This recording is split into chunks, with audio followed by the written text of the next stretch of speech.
for June 8th, right, 5 p.m. Meeting is now called to order. All right. Let's see, we have minutes to approve.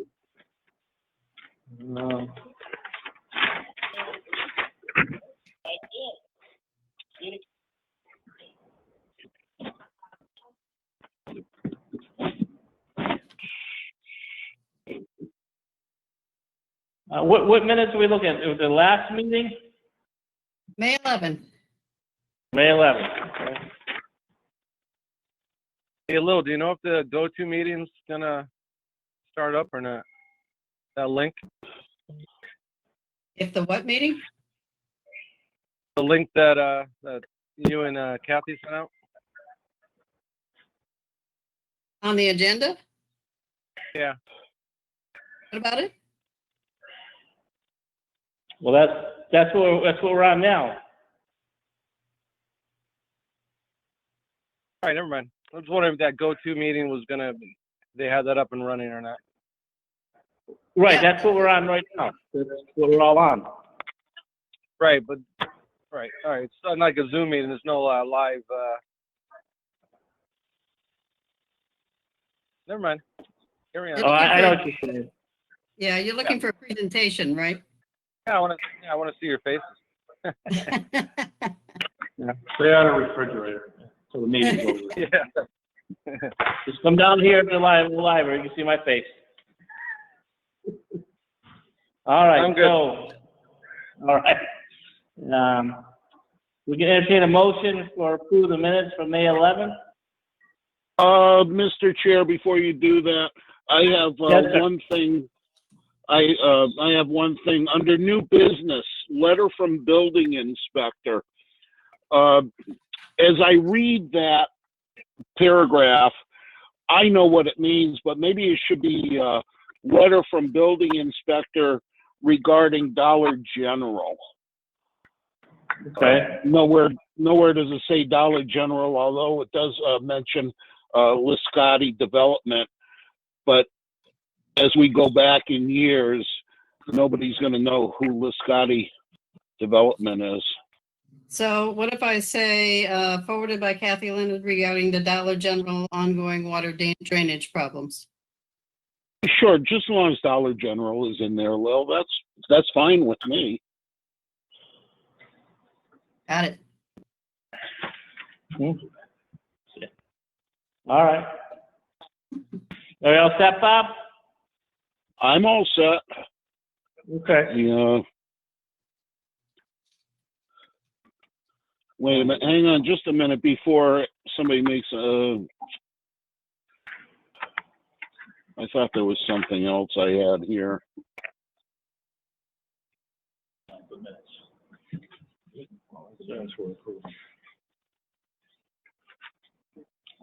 Yeah, I know she sent them out. So that's all. They're all hard copies. I just saw the drafts that Will sent out.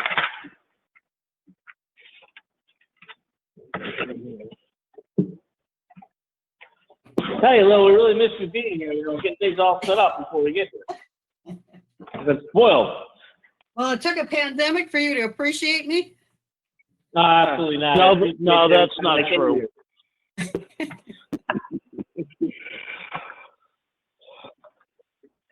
I'll make a motion to approve the minutes as amended for May 11th, 2020. Is there a second? I'll second that. Is there any further? Okay. Is there any further discussion? No? Okay. All in favor? You have Aye. to do a roll call. Yeah. So Jim Thompson said aye. Who's Bob next? Sheehan is aye. Bob Sheehan is aye. Glenn Sexton is aye. Rob is aye. Okay, and Lil. Rob? Okay. And Lil is aye. Okay. So 5 ayes. Correct. All right, perfect. Okay. So we have an A&R for Barton Street. We jump in, the dollar thing. Go ahead, sure. So the dollar store with that drainage, the building inspector's been calling me and filling me in based on, because I'm on that advisory committee. So that's why I kind of chirped in last week about approving authorizing Ty and Bond to go ahead with the assessment. So we probably should vote on that tonight, because we all did talk about that at the last meeting, about having that done. Right. And we got the results. So what we need to do is, in my opinion, is we need to vote to approve that we engage with them to do the assessment. And then 2, to have them send a letter to the building inspector, code enforcement, so that he can go back to the contractor and enforce the recommendations from Ty and Bond.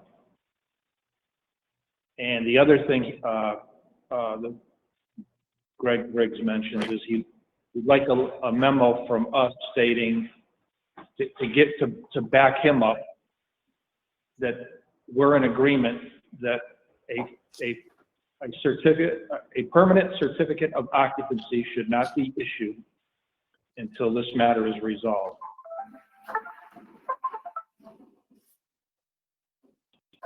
Bob Sheehan would have no problem supporting that memo. Okay.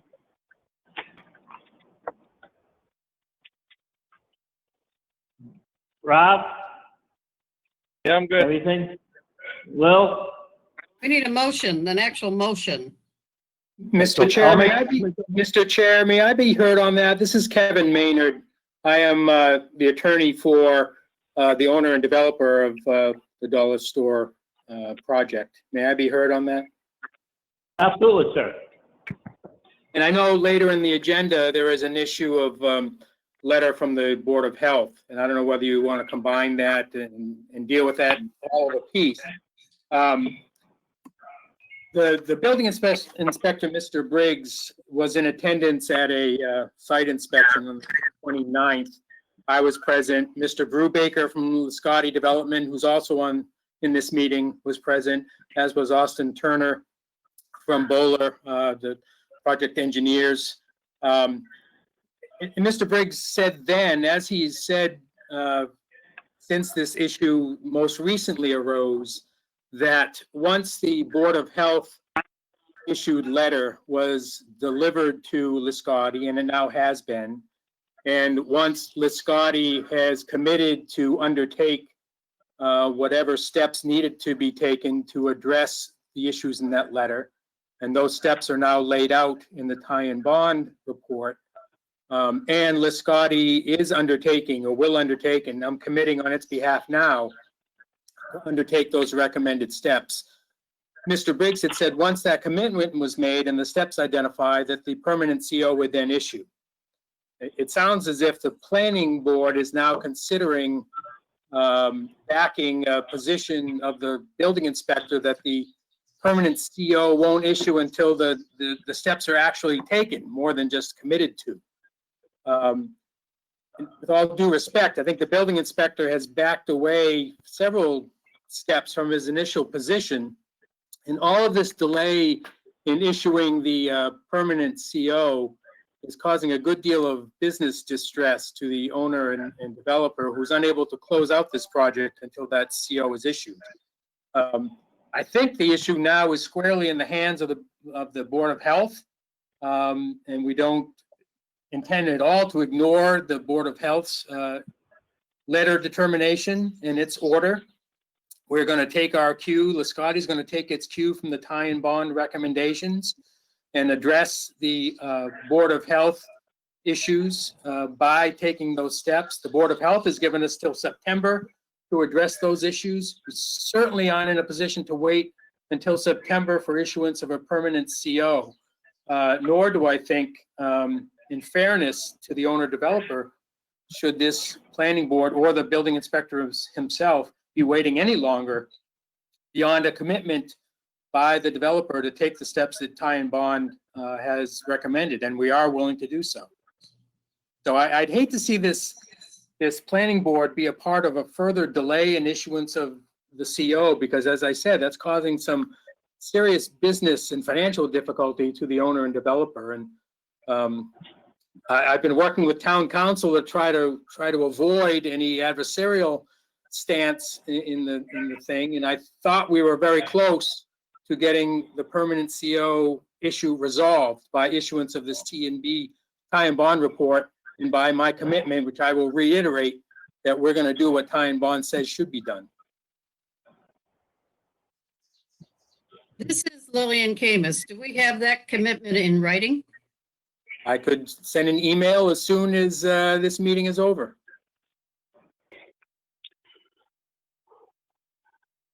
What should we, I guess I'm asking Glenn Sexton, I guess I'm asking though, why, if we wait till if the developer, the owner, intends to do what is asked of them from the letter from Ty and Bond, why wouldn't we just wait until that is done? Because as I've said, the delay in issuance of a permanent CO, and Mr. Brubaker can speak to this as well, but the further delay in issuance of the permanent CO is causing some real business headaches and financial hardship to the owner and developer in closing out this project on its own books. We're not ignoring the problem, but I think it's now been squarely placed in the hands of the Board of Health, and that's where we intend to address it. After committing to you and the building inspector that we are going to take the steps. And in fact, I think Mr. Brubaker has already contacted hydro seeders and others to get the vegetation aspects of the thing going. Commit to you that we will take those steps. And I'll add in, this is Chad Brubaker with Lascotti Development, just to add on to what, and we also have Austin Turner who can speak to more specifics, but in that Ty and Bond letter, it's clearly outlined that the design of the project was completed. What they are, leaning on is that, the site, the vegetation is going to mature over the next couple months. That work has already been done. We're gonna make some improvements to that. There's an operations manual that's ongoing maintenance that they recommend, which is part of our process to begin with, and will be followed.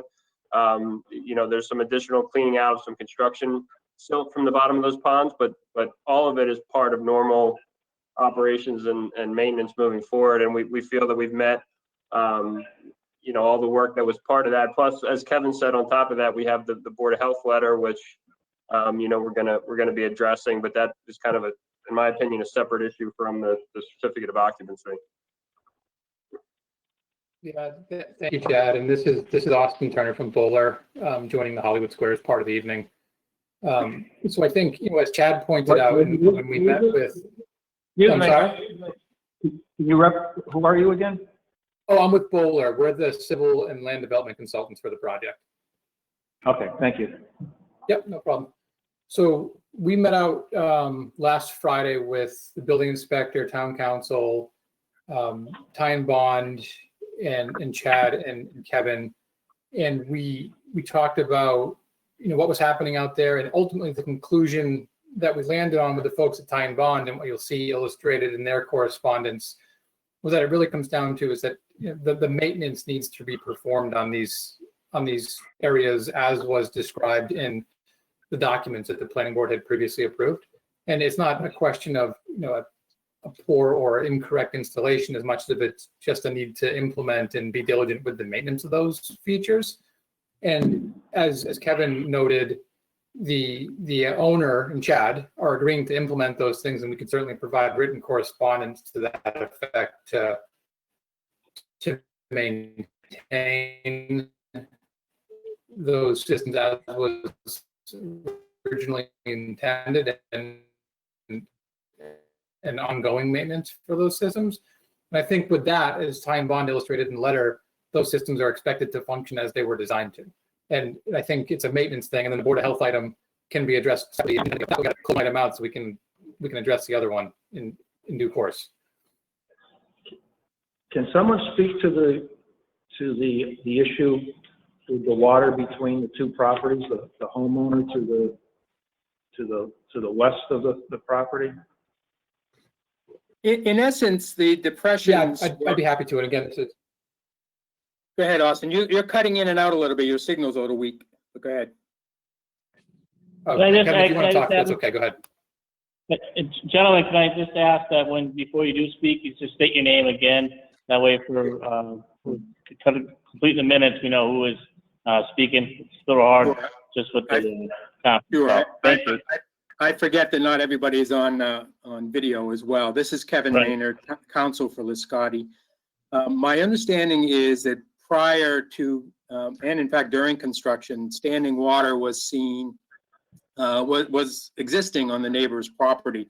I've seen photographs of that, and I can certainly share the photographs taken in the November before construction began of that standing water to the west of the property. In essence, these depressions were designed into the project at the request of the town in order to deal with that standing water issue. In effect, moving the standing water from the neighbor's property, the abutting property, to the Dollar General store property. That is, the water is now collecting in the depression rather than on the neighbor's property. Is that fair to say, Chad? Yeah, I would be, this is Chad Brubaker with Liscotti Development, that, you know, the tie and bond letter breaks it out and through various conversations. So there's two depressions located towards the rear of the property, one right in between the Dollar General building and the neighbor's property, and then one at the rear of the site, rear of the neighbor's property. And those were from the beginning defined as depressions on they were separate from the stormwater basins that are towards the front of the property. They were never intended to fully drain. I mean, they're dry right now. Seasonally, they will hold some water, but those are fully functioning as, you know, as designed in our approval. And Austin, I'll defer to you on some details with that. But Sure.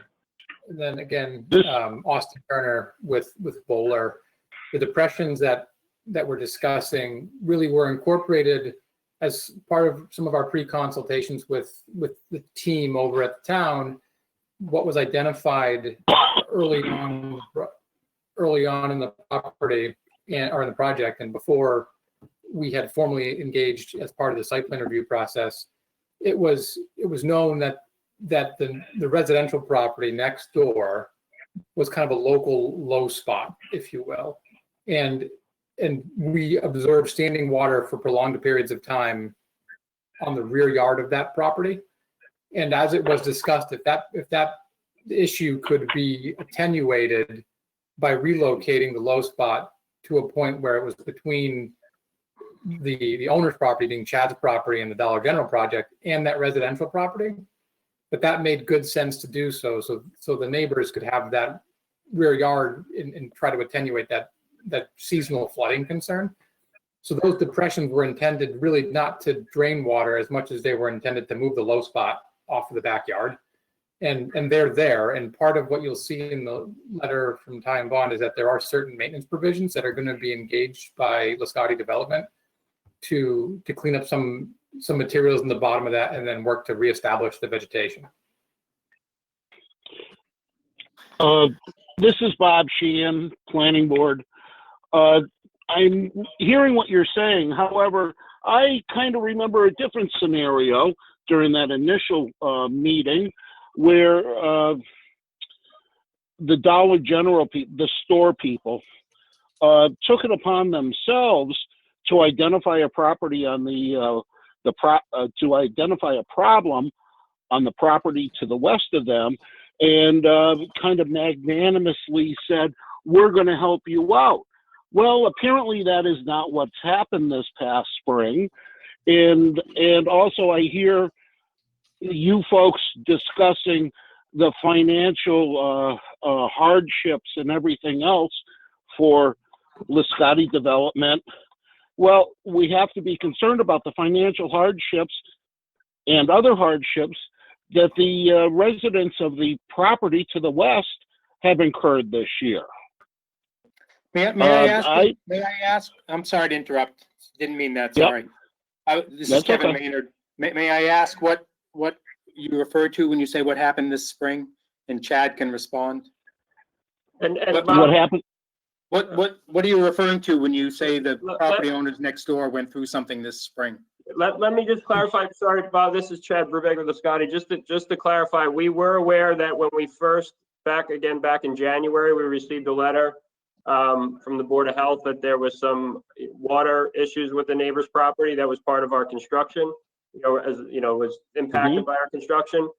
Back over from the months of January through April, we went through an extensive process with DOT and in conjunction with the building inspector and keeping the Board of Health and everybody involved there that we were dealing with at the town, is we got the ability to tie into the existing storm drain that's out on the main road, which eliminated a number of issues. We put in an additional under drain at the request of the town that fed some water that used to flow out onto State Street and would run down the shoulder. That is all now funneling into our front basins and is connecting into that storm drain. So that front storm pond that we were initially having some issues with, there was a spillway there that was causing extra water that would run down onto the neighbor's property. All of that work, we spent quite a bit of time and money and effort to work with DOT to alleviate that issue. And that issue was corrected back in March or April. And to my knowledge, there has been no water issues on the neighbor's property since all that work was completed. And in fact, in my observation from being out there and what I've seen, I mean, the water that used to be on their property, is all now being either captured by our storm basins and funneled into that DOT drain or, sits seasonally in those depressions that are at the back of the property. So I know that there was an issue with the neighbor, but as I've said, we quite adamantly, we took a lot of steps to make sure that is no longer an issue. So it's Kevin Maynard again. It's our position that upon receipt of written confirmation from Lascotti that the recommended steps or the steps recommended in the time bond letter will be taken, that the permanent CO ought to be issued then.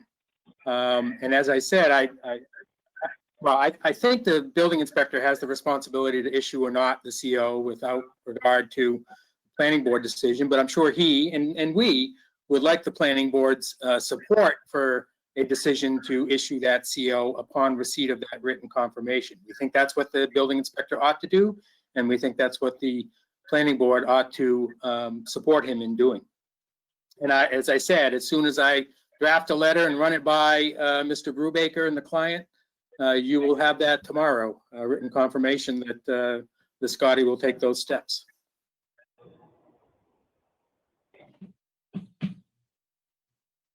Well, the building inspector has the authority, Glenn Sexton, the planning board. The building inspector has the authority to give the CO. I mean, without whether we agree or disagree with him. Yep. And I hear you saying you'd rather have the support of the planning board going forward than not have it. Jim Tronky with the planning board. It doesn't sound like he wants to issue the CO as yet. Well, I hope I can persuade him otherwise, and I don't want the planning board supporting him in a decision that that may get the town in some difficulty. As the chair says, I think he can make that decision if he chooses to without the advice of the planning board. I hope he doesn't make that decision. Instead, I hope he decides to issue the CO on the written commitment that will take the steps needed to satisfy both him and the Board of Health. And again, this is Austin Turner with Bowler. Based on the conversation that we had on the site on Friday, I think the understanding that I took away from that meeting, and I think what was conveyed in the tie-on bond letter, was that the building inspector generally felt that a certificate of occupancy could be issued, provided the owner agreed to take the additional measures that was discussed in the tie-on bond letter and agreed to that, as Kevin mentioned, in writing. And then, as I understood it, it became, a Board of Health issue with respect to the performance of some of those basins and an ongoing maintenance provision, rather than something that would preclude a certificate of occupancy being issued. So I think what the Board of Health or what the building inspector is looking for, if I can be a bit presumptuous, is that just some kind of confirmation from the planning board that the actions that are suggested in the time bond letter are also acceptable to the planning board. And like you mentioned, I don't think he needs you to necessarily agree. It'd be great if you did, so that we knew that there was some kind of alliance here in terms of the steps that were going to be taken. Well, Glenn Sexton speaking. I can't speak for all the planning board members, but, you know, with tie and bond, you know, I'm okay with the recommendations. And if that's something that I guess you can agree to, and the building inspector and his position agrees to it, then he can, you know, he can issue the CO. That's up to him. Certainly. And I think we'd like to go back and just say, the planning board generally feels comfortable with the recommendations in that letter. That's our perfect world scenario.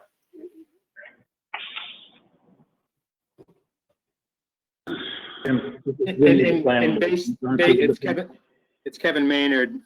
Based on Mr. Sexton's comments, I'd like to be able to say in the planning board, under those circumstances, won't object to issuance of the CO. Bob Sheehan, planning board, I'm not willing to say that at this point in time. Jim I Trompe, am planning just board, I would agree with you, Bob. I don't know, what length of time would it take you to make these corrections?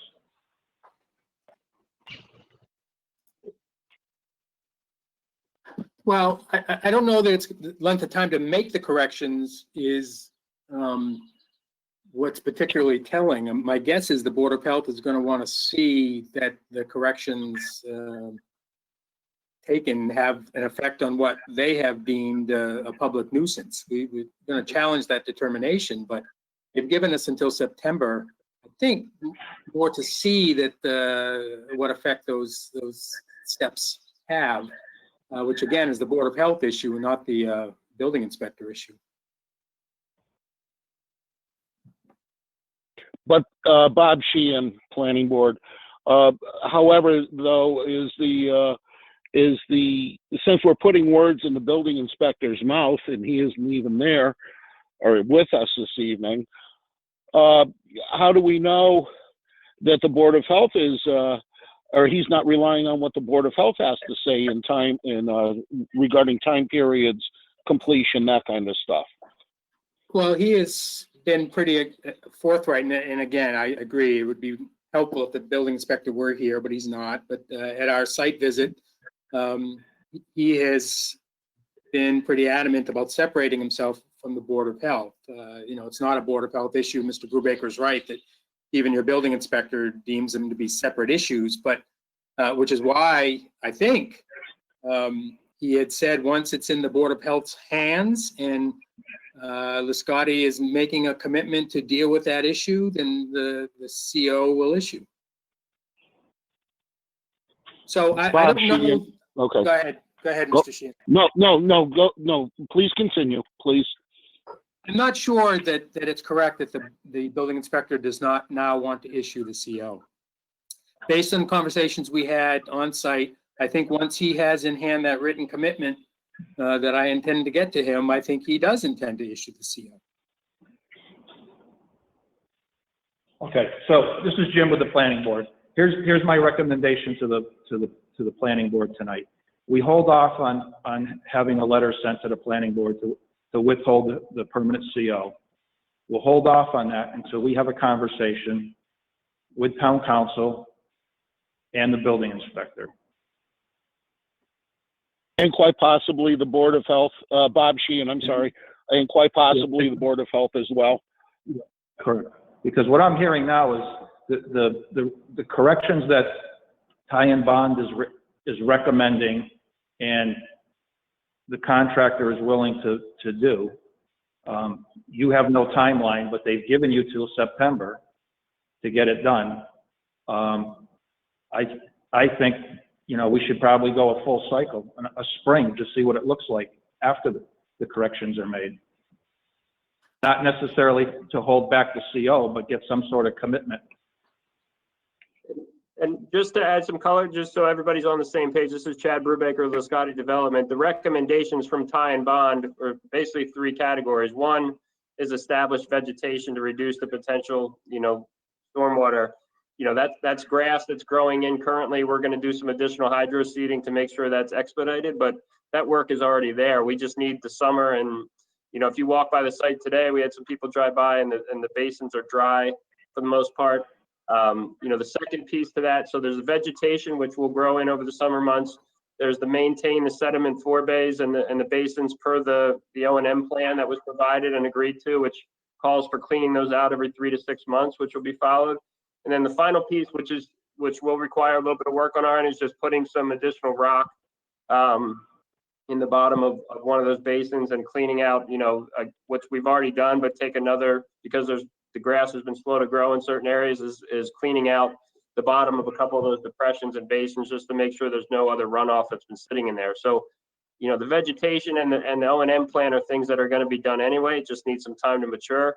And we're taking the extra step of doing some additional, cleaning of the site and, bottom of those basins, where it's not like we're coming in and redesigning or doing any, major work, but all of those things are expected to help control the water on site. I think, Mr. Tromke, this is Kevin Maynard speaking. I think your recommendations, if I heard correctly, recognize the distinction between issuance of the CO and satisfying the Board of Health concerns and any other entities' concerns about this standing water or drainage issue. The CO, in my view, as a lawyer, ought to be issued now, at least upon commitment that will take the steps necessary, take the steps recommended by Ty and Bond. That CO ought to issue now, and we'll deal with the Board of Health issues and see what effect it has. Those Board of Health issues won't go away. We understand that. We got to deal with it. I also heard, I believe it was from Mr. Maynard, that these ponds are going to require maintenance every 3 to 6 months. Did I hear you correctly? Yes, I think it was Mr. Brubaker. That's part of the O&M plan laid out for the project. Yeah, and again, That's new. Austin with Polar, when the drainage report, which was included as part of the package that the planning board ultimately approved, includes provisions in it for regular and ongoing maintenance of those stormwater features, so that they can operate as they were designed to do. And that's part of the approved documents and part of the obligation of that property is to maintain those systems.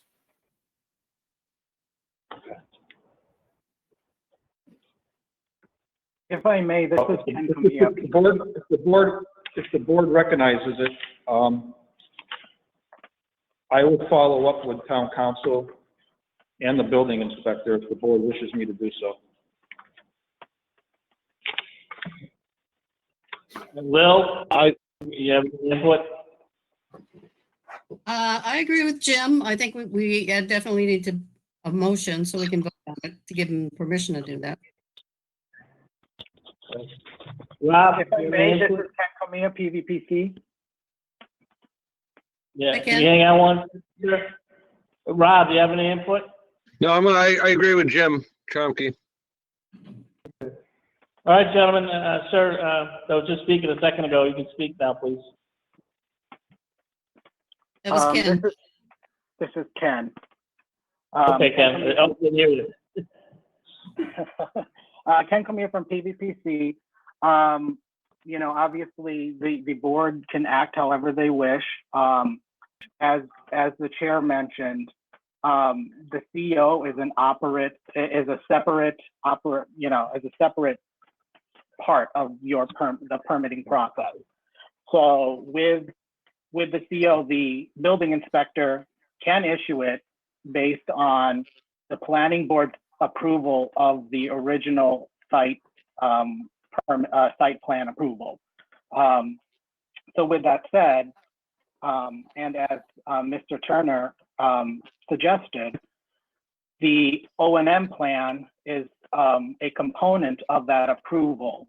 And it seems in reading the Ty and Bond recommendation that the O&M plan you know, will obviously continue to be adhered to during the entire process of this building existing, and should just be considered. I think that based on it being a separate action, the signing of a CO versus site plan approval, I do think that at the end of the day, you know, the building inspector can act however he wishes to, with a recommendation by the planning board if they choose not to, or, you know, in their motion, suggest that, you know, you're going to wait for certain pieces or whatnot. The building inspectors could still issue the permit based on that separate permitting process. And because, as I would suggest, is that the planning board's approval is there already, and the planning board has approved all of these other documents, of which Ty and Bond has recommended, you know, following up with this O&M plan. That it's a separate process, you know, and I think the counsel for the developer will, and the developer will move forward however they wish to, after the planning board, you know, makes its decision on how to move forward with it. It's just you know, a observation of the process. You know, the planning board, I feel the planning board's action here is specific to a recommendation, not necessarily a granting of the certificate of occupancy, which is the procedure that the building inspector would be following through with.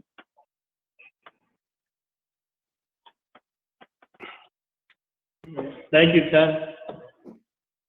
All right, so what I'm understanding, listening to the other members of the planning board,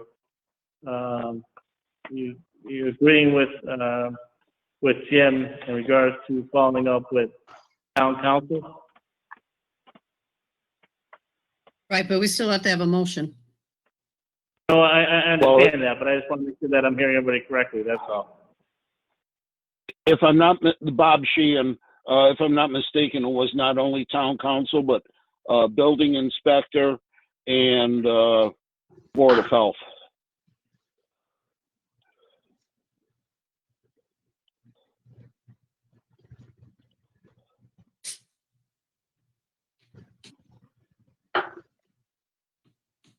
Is that, Jim, is that what your original Yes. proposal Yes. was? Yeah, hold off on the letter to hold the certificate of occupancy, the permanent certificate of occupancy until after we speak with town council and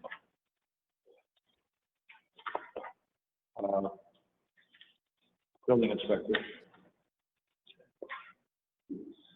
Just to clarify, this is Kevin Maynard. You're suggesting to hold off on any recommendation until those, you've conferred with those Yes. people? Yes.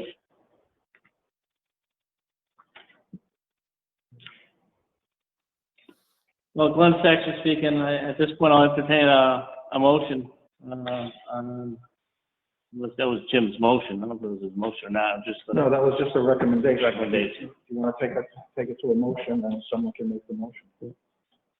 So I'll entertain a motion now, and Jim's recommendation.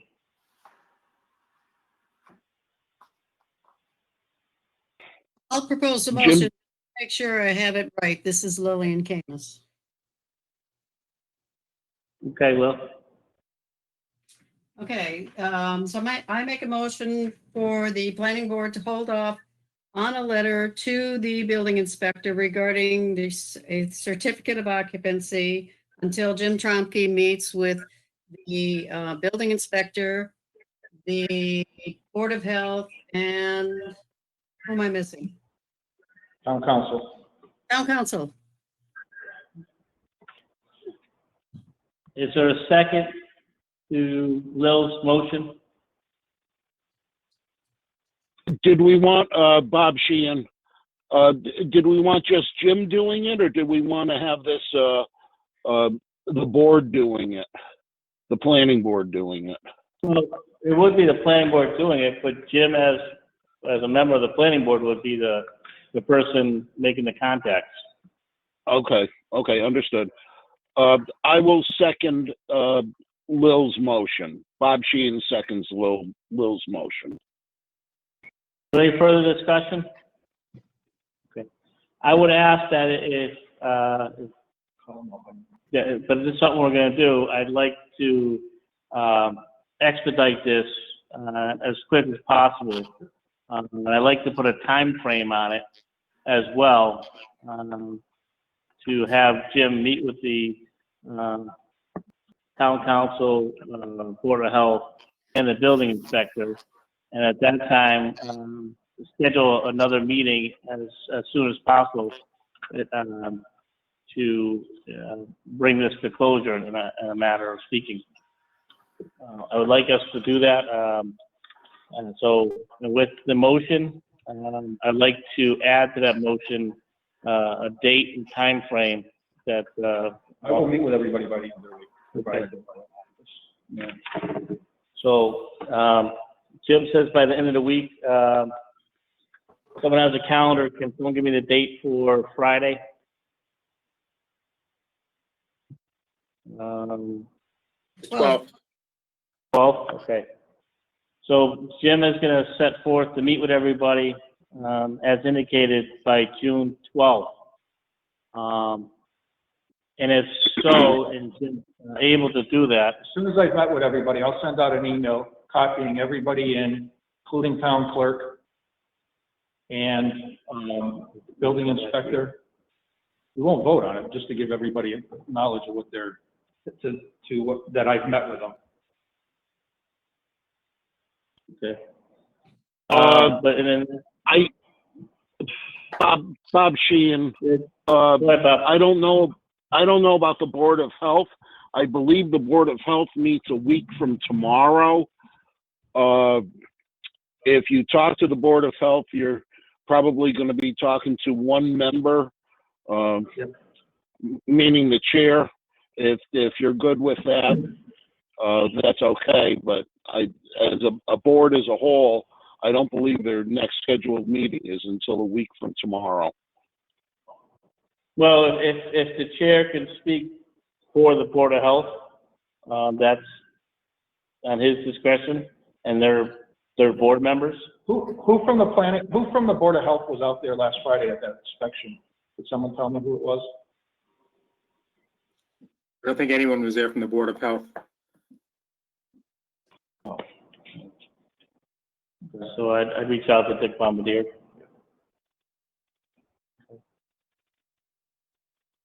All right, and then I guess, in addition to that, after that's done, as of June 12th, I'd like for, as Jim said, if it happens sooner, he'll email the information out.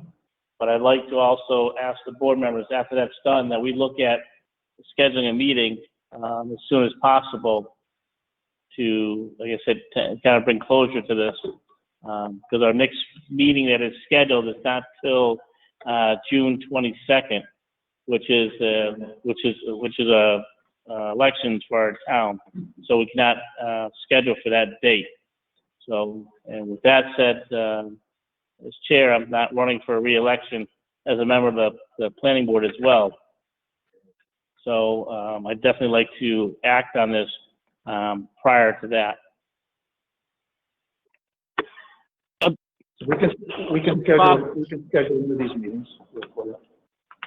Post it. Yes, Bob. Bob Sheehan has no problem with that request for convening another meeting. I have no issue with that personally. This is Well- Lillian. You're gonna have a problem with posting a meeting in time if Jim's not meeting until Friday. I'll have it done by Friday. But that gives us all next week though to meet. Yeah, but you So still have, Jim, you have to post I the meeting. understand that. We have 48 hours to post it, so we don't have to meet on a Monday. We have all next week, one day to meet, if we can agree on a day and a time.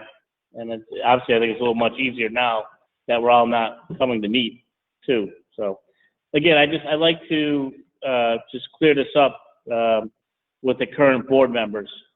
You know, I don't want to, you know, leave this for someone else who's coming to board as a board member, if you will. So. You have a second? So a second. So all in favor, please roll call, like state your name and whether you're yes or no. Jim Tromke, Bob aye. Sheehan, Wait a minute, this is Lillian Camus. What are we voting on? The motion or the, what? It was the motion that Jim had made, that Bob had seconded, right? And I just wanted added on to that motion, that we give a time frame, which Jim said by June 12th, this Friday. He'll meet with the individuals that we discussed. I also asked that, as part of the motion, that we try to meet as a board after that information is done before the town election. If it can happen, it'd be great. If other things happen and it can't happen, then that's okay. But I've asked if it can happen, that I appreciate it, that does happen. Okay. I just The want to make, meeting for the planning board. Okay. So Jim Tromke, yes. Rob, sorry, Yes. Bob Sheehan, yes. Lillian. Bob Sheehan, Amos, yes. Lillian Camus, yes. Okay. Rob Chauvin. Yes. Yes, yes. And Glenn Sexton is yes as well. Okay.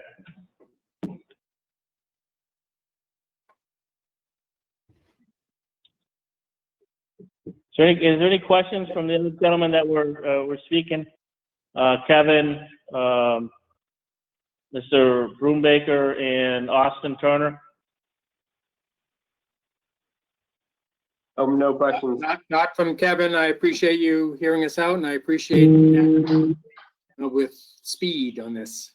It's been long enough, and we hope to bring it to a resolution. Thanks. Thank you. Thank you. Thank you, everybody. Thank you.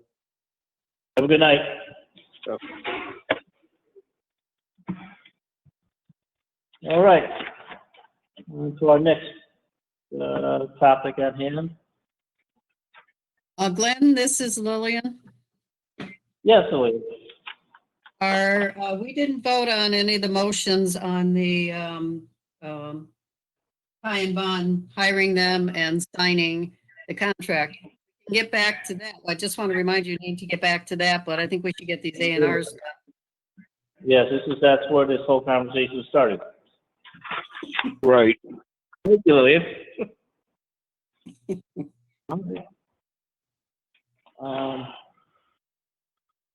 I'm gonna make beforehand too, I want to check in with our town administrator as well. We can agree, we can make a motion, and if it's passed, to accept this, but I also want to speak to our town administrator, because he wasn't sure if we needed to, the planning board had to have Ty and Bond do it, or that was going to be done through,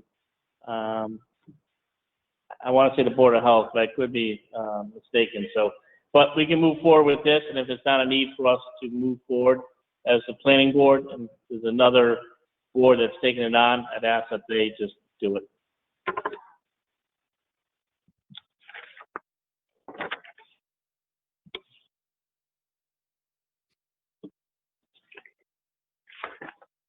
So everybody's seen the letter for the post-construction for peer review services for Granby Dollar General, West 8th Street, Route 202, Granby, Mass.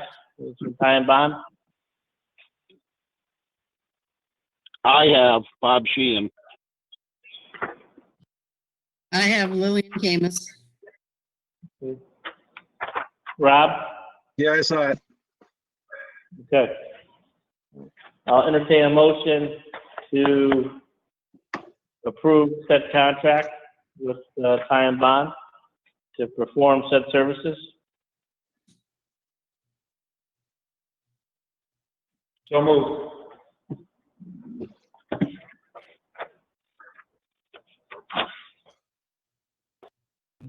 Is there any further discussion? Is there a second? I'll second. Bob Sheehan, second.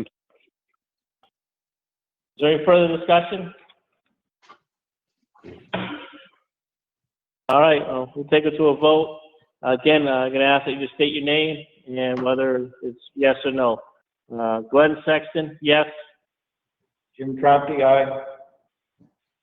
Bob Sheehan, aye. Lil, Lil, yes. Rob, Yes. here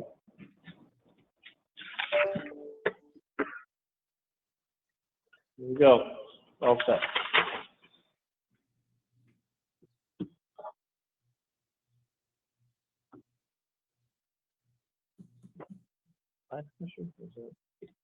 This one. I'll talk this one.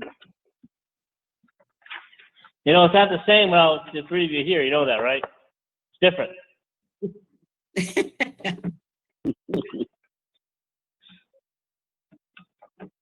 All right, moving forward.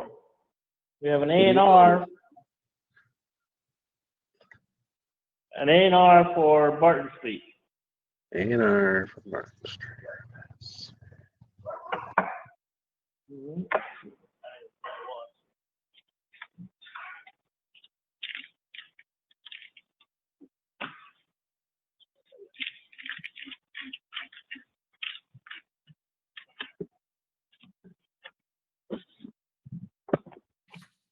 Good, I can come in, just have you sign in up here, please. Thank you.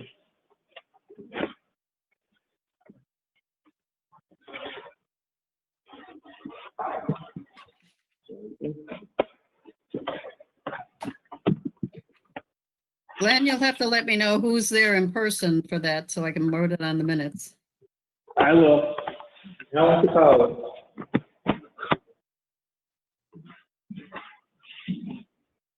Did everybody see a copy of the A&R? Was it sent? I'm seeing something. Yes, Yes. Rob? Yes, I've seen it. Oh, you're Bob. Rob? Yeah, I got it. Thank you, Rob.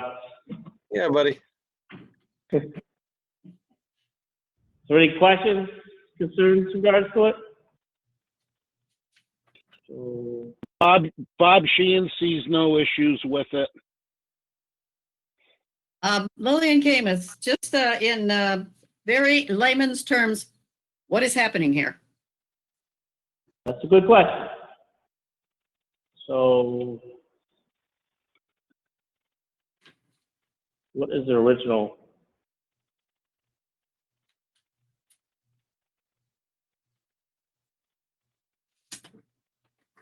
We don't have anybody representing this property with us. No, no one's here. And Okay, why are we even addressing it?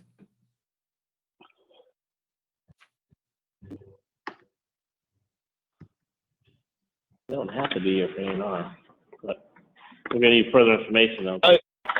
no, this is Bob Sheehan. Knowing a little bit about this property, it appears to me, this was one big piece that went from Barton Street all the way to Phillips Circle. And now it appears to be being subdivided or being divided with a new property line right at where the tree line is delineated. So that you have this is my assumption anyway, so that you have a lot coming off of Barton Street and again, a separate lot coming off of Phillips Circle. So it's kind of an estate lot the way it comes in from Barton Street? That is Yep. correct. Okay. Yes, that's it is. So it's lot 11A and a lot 11B. Correct. And the other one, the little one in the front there isn't even labeled, so that's not part of the plan. The little one in front, not even labeled, the one on Barton Street, Lil? Yes, yes. Yeah, number 34 Barton. That, Yes, there is an existing dwelling on that piece. so that's not what we're talking about. We're talking about just the two. No. One piece turning into two. That is correct. I did have a So- question on the application. Okay. The application. You had the, My do we all question is have that it? is the first part, maybe Bob, you can speak to this, up on Barton Street, was the 50 feet of frontage, was that always part of the whole lot, or was that part of the parcel next to it? No, that was always part of that lot. That George Galusha used to own this property many, many years ago. I tell you, Bob, I'm always amazed, and someone that hasn't lived in Granby his whole life, but just like, people remember, well, that's so-and-so old property, that's so-and-so old house. Yeah, well, to give you an idea, I had worked for George on this property when he owned it, and then somebody else was brought in for a different party to buy it. You know, and like, this has to be a dozen years ago I worked there. I see no necessity to recuse myself at all. I haven't been involved with this property for years. Hey, Lil, what was your question on the application? Number 3 and 4. If you What's being approved? book, Deed of What- property, record, Hampshire County Register of Deeds? right. It references book 11076, page 60. The next one down, Okay, Plan Book 219, page 24. Why are they different? One's description and the other one's recorded deed. Yep. It's two different books. Okay. Well, let me, just to clarify in my head, description in what book? Number 4 is it's location and description of property. Shown as lot 11. Yeah, but Plan Book, what's a Plan Book 219? Whose Plan Book? Registry of Deeds. So they have two books on the same thing? If I may, this is Ken Comia. The plan book is for subdivisions. So if it's either an old subdivision, however it was recorded back when, that's usually, and as Jim mentioned, number 3 is specific to a property deed. So, yeah. Okay. Okay, that makes sense. Guess I didn't explain it though. Okay. You're too technical, Jim. You got it, Jim. all right. Was there a check in here somewhere? Well, we don't have a check. Kathy already received a check for $250. Okay. All right. Well, that being said, I'll make a motion to approve the plan. It looks like it meets all the specifications for access. Is there a second? I'll second Bob Sheehan. Again, all in favor? Glenn Sexton, aye. Jim? Jim Conti, aye. Rob? Rob Chauvin, aye. Lil? Aye. And Bob? Jim? Aye. Aye. Notice how he mixes it up as he calls us. Make sure we're Yes. Keeping us on our toes. You know, I don't do it on purpose. When I start calling out the names, I realize I did that. So I can't go back and start over again. All right, so, we need, what, 3 signatures at least, right? Yeah, we'll sign and then we'll leave it down at town hall. Okay, so you guys go down and sign at town hall? At least one Okay. person? Who's going to take it to town hall? I'm gonna leave them here, and ask Kathy to pick them up, because last time I took them, she came by looking for them. And I got Okay. yelled at. So, I'll leave them here. You did good learning.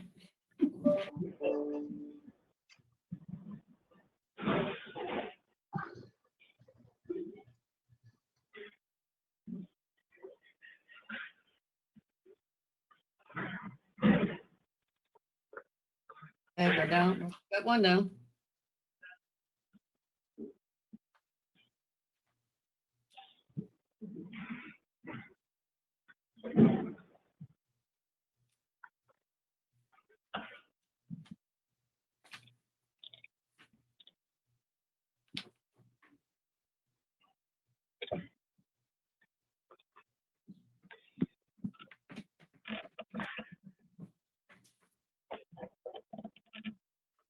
Just bear with us, we're signing the A&R right now.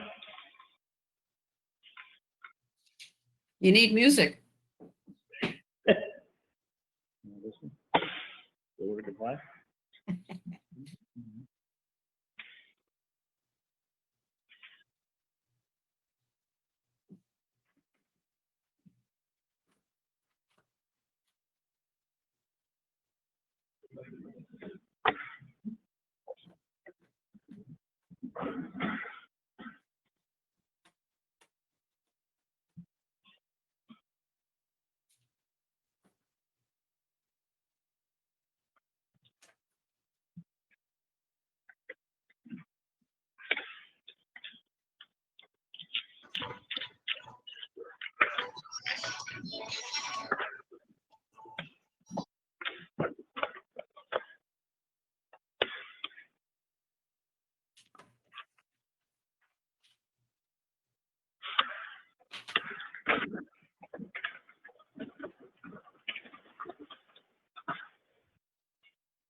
Okay, we just finished signing that. Now we've got Ellen Catalowitz's plan and Maximilian.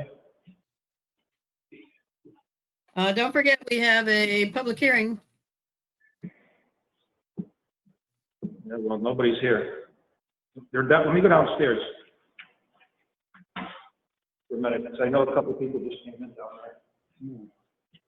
there. We currently have all of the ZBA 4 members present at this meeting.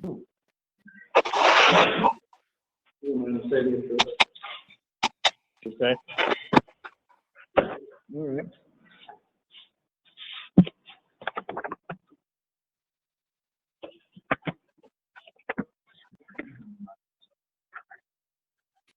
Yeah, we can do the other ones. What time is it now? No, we'll just do 6 o'clock. We'll do those. All right, so it's 6:05, so we'll do the joint public hearing. They consider a petition by Guy and Charlotte Cody seeking a special permit under section 6.2, site plan approval under section 6.3 of the Granby zoning bylaws, an applicant of section 3 regulation 3.7.5. Yes? Glenn? We have Yes. to, we need a motion first to close the regular hearing and open the public hearing. No, you're right. My apologies. I'll make a motion to close the regular meeting and reconvene after the public hearing. There's I second. will second. Bob Sheehan, second. Okay. All in favor? Glenn Sexton, aye. Jim Trompe, aye. Aye. Will, Bob Sheehan, aye. Lillian, Aye. Rob, Aye. Tobin? Aye. Okay. I'm gonna recuse myself from this. I'm gonna butter. Okay. A joint public meeting at 6 p.m. to consider the petition of Guy and Charlotte Cody seeking a special permit under section 6.2 and site plan approval under section 6.3 of the Granby zoning bylaws, and applicable section 3 regulations 3.7.5 accessory uses regarding a private garage or stables exceeding 1,200 square feet in the area to be located at 236 Bachelor Street, Granby, Mass., known as map 14-A-4. Okay? It is, nobody's here now. Is that be Mr. Cody, Charlotte Guy Cody on the line? By any chance? Okay, Hold on. Yes, we are. you are. Yes. Who's on the line? Just, can you just let us know who you are? Guy Cody and Charlotte Cody. Okay, thank you so much. Appreciate that.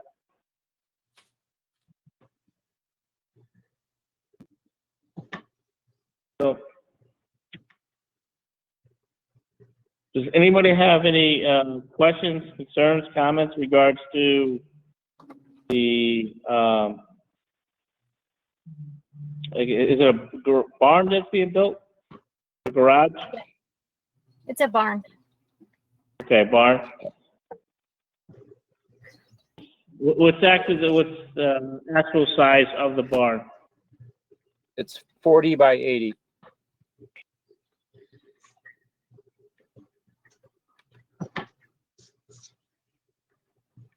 My math is right, that's 3,200 square feet?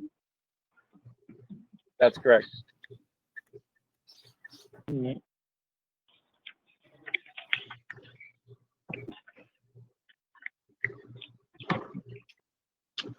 Bob, do you have any concerns, comments, issues?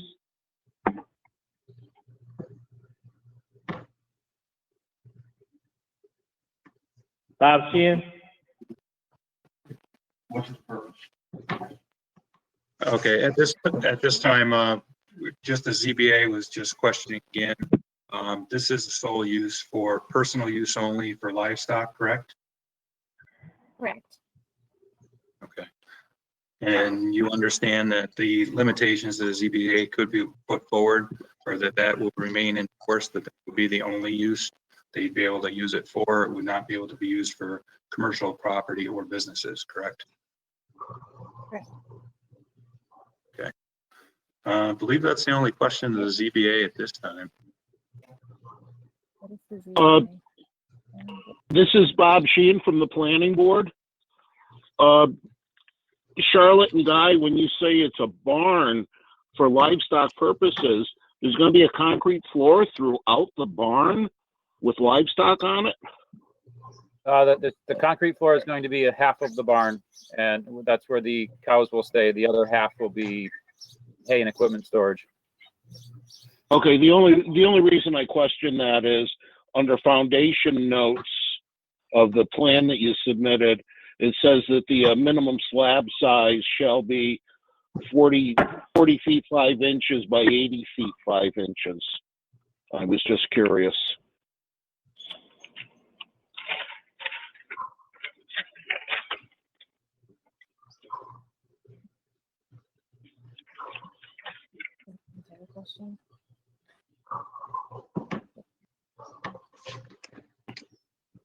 Guy or Charlotte, Glenn Sexton speaking.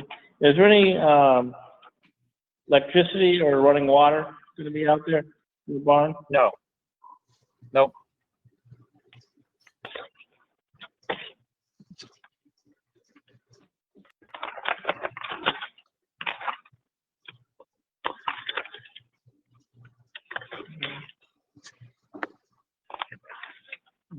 Lillian, Lil, you have any comments, issues, concerns? Excuse me, no comments. What was that? I do not have any comments or questions. Okay. Rob? No, I'm good with it. Okay. I don't know if other people are online or not.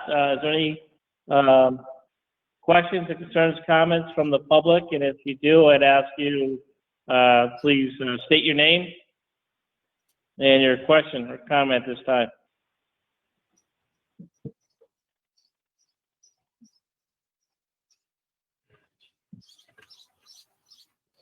Okay. Hearing none at this time, I am under the understanding that there is no comment from the public at this time.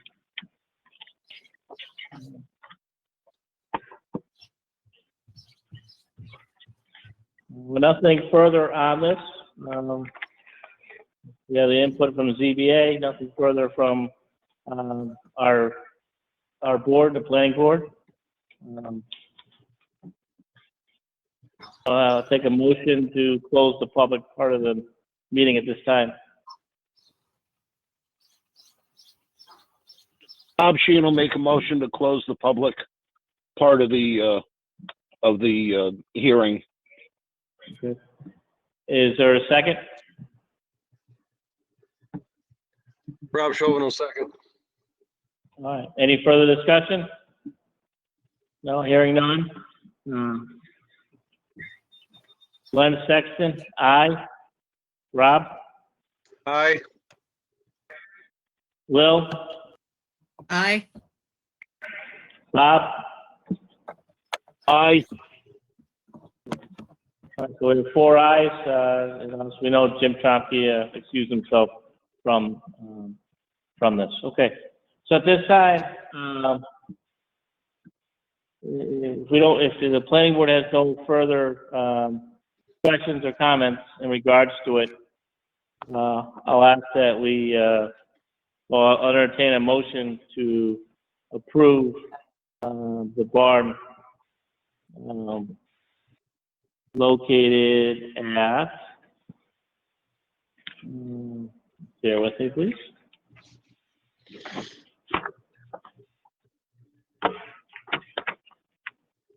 Located at 236 Bachelor Street, Granby, Mass, on map 14-A-4 for Guy and Charlotte Cody.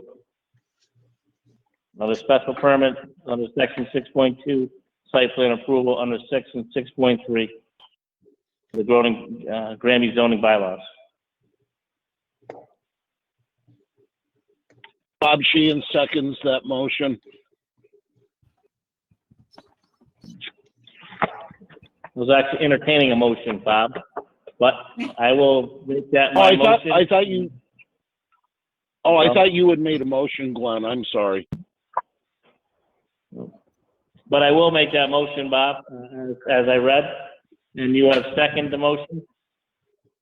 Yes, I did. Thank you. All in favor? Glenn Sexton, aye. Rob? Aye. Lillian? I just have a question. We didn't do discussion here, but I have a question, real quick. This is for site plan approval. Yep. Okay, I just wanted to make sure that is in the motion. Okay. So aye. No, okay, Lillian, that's been added as for site plan approval. I thought I said site plan approval under section 6.3 of the Granby zoning bylaws. Okay. So Rob, sorry, Lil, Bob, Bob is aye, yes in favor. okay, thank you. That's 4 ayes to approve. Thank you. Does the ZBA want to do anything at this time, or are you all set? Take a vote. We're actually ready to take make a motion to accept, if that's okay with the planning board at this time to do our part with that. Absolutely. Okay. At this point, I make a motion to accept the petition of Guy and Charlotte Cody, premises affected 236 Bachelor Street, Granby, Mass. 01033, and accept special permit under section 6.2, under section 6.3 of the Granby zoning bylaws, and applicable of section 3 regulations 3.7.5, accessory uses regarding a private garage or stables exceeding 1,200 square feet. And also in that, we put that the special permit is to be for private use only, not for business. All in favor at this time, please say aye by clicking onto your speaker. Rick Bollier, aye.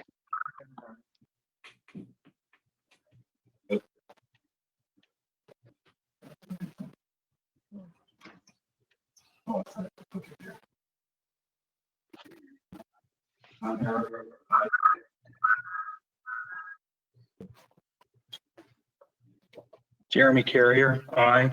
So at this time, we have a unanimous decision in favor of accepting the special permit.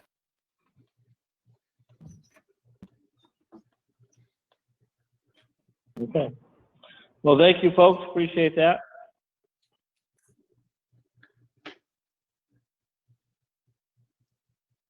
All right, so we're now back to our regularly scheduled board meeting for the planning board.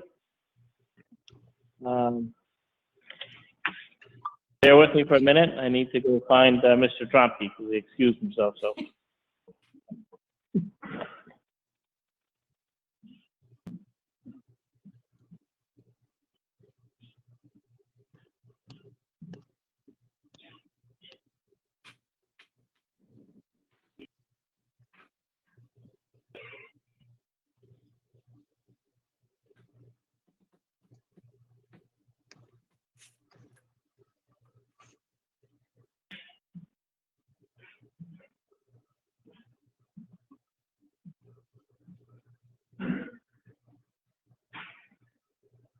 So that was a record. All right, we're back. I found Jim. You guys did that in a hurry. All right, moving forward, we have a A&R for Maximilian Drive. Mr. Chair, Bob Sheehan would like to speak. Absolutely, Bob, go right ahead.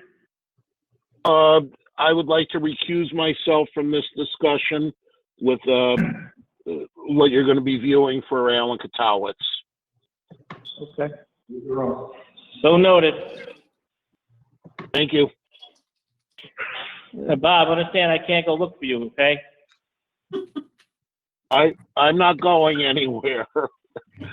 I'll be right here. All right.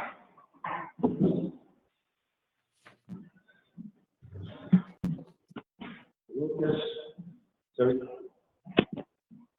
Let's see.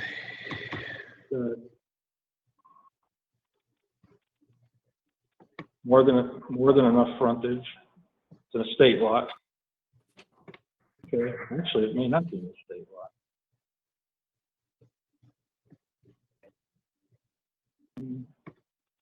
Not really. What's the frontage from here to here? and 91 as a straight line, but it's the frontage here. It was 50. If you had the original, it was 165 or something like that that came over. No, so you only had 150. You didn't have clear enough for a 4-year. It works. So question, Yes, it's taking lots. Is it, lot C and D were already there, right, separately? One would the assume lot C and D are there. 11C and 11D is shown on the plan. They were all one piece. 11C and 11D were all one piece. Okay, so now 11C is going to be a little one all by itself, and 11D is going to be the big chunk over to the right. Right. And the frontage on 11D looks like it's 91.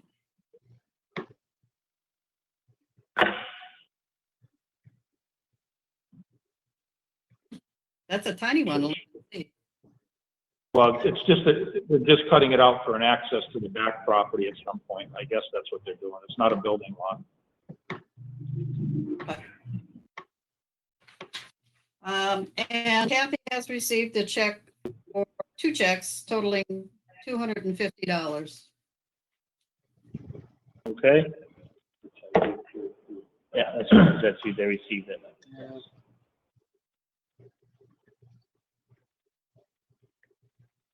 Well, as far as I'm concerned, it meets all the criteria for an estate lot, or for an A&R, I should say. Is that at the end of Maximilian? Yeah, near the end.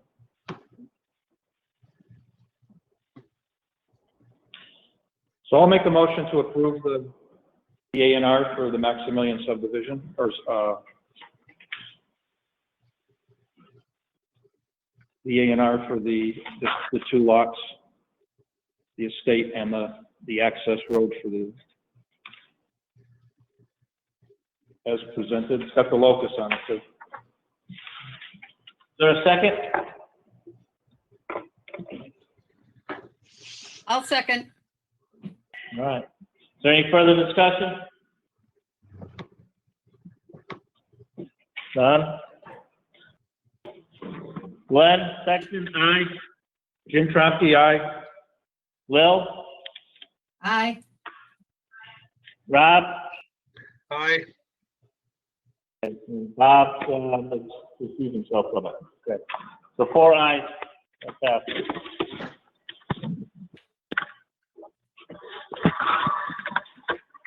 We've got another one here.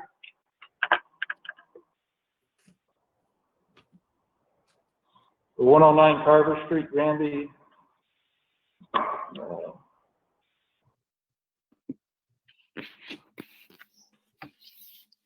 And I believe they're online now.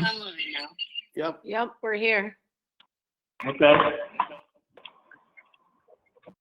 You want to tell us a little bit about it? Mr. Chair, Bob Sheehan is back in the meeting. Bob? I'm sorry, Bob.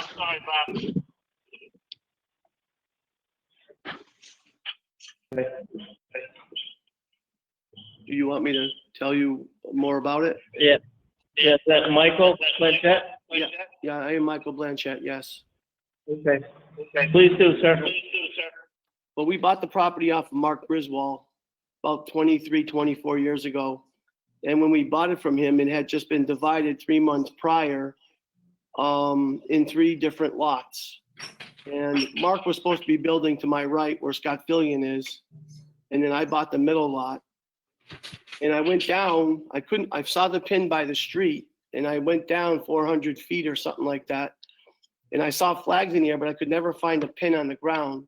And the footage was right. So I always assumed that that was my property line. And it's recently been bought. Jim Kamiga had bought it, but he never built on it from Chicopee. And then this guy just bought it from Ludlow. And when he had it surveyed, my wife and I got a very big surprise. And our driveway is on, it's like 15 or 20 feet on his property next door, the guy that just bought it. John and Bonnie, I forget their last name. And they were willing to sell us a slice of property going all the way down where I originally had been using for over 20 years. And then out of nowhere, they changed their mind. And then so we changed everything again with the surveyors. And then they changed their mind again. And now we finally got them to commit and sign the application and try to get this through so I can save my driveway and have a little bit of an access down to the back where I cut my wood for my house.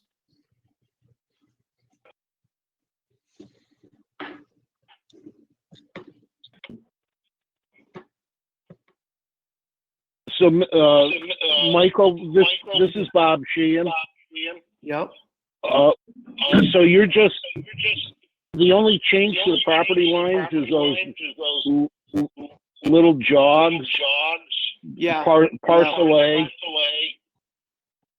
of 4,600 square feet. Yeah, they're giving us our driveway and what I have to do now to get access to the road down, you can't really see it on the plan, but I have to blow out a big, huge hill and make like a driveway to go down there, Access. and like an access area to go down into the back where I split my wood. Because we burn wood in the winter time, and I usually store my wood down there and split it. So they're just trying to, you know, how would I say it? They're being impossible. You're not supposed to say that. Sorry. You're not supposed to say They're that. just giving us our driveway back, that's all. Yeah, basically, yep. They've changed their mind a few times. Can I ask a question? Sure. Why is the seller not? Pardon me? Hey, I just want a quick, does someone have, like two cell phones on the same room? Because we're getting a lot of feedback now. There's no cell phone, it's just my computer. Is it echoing there? Is it echoing? It is, we're hearing everybody twice. Glenn, Oh, you're he's echoing to me. Yeah, you're echoing to me, Glenn. Well, you're echoing to me too. Lillian's not. Right, so let's give ourselves a little more time in between. Yeah, that's all, just a little more time to speak. So, why isn't the seller representing us? Why is the seller what? Why isn't the seller representing this? Because they've agreed to sell it to us by signing the application. As far as I know, that's the only thing they had to do. I had asked Kathy Leonard what I needed, and she said all the paperwork that I presented to her was correct. Okay. So your name? What's that? I can't hear him. Say that again, please. Michael and Ann. Blanchett. We're the buyers.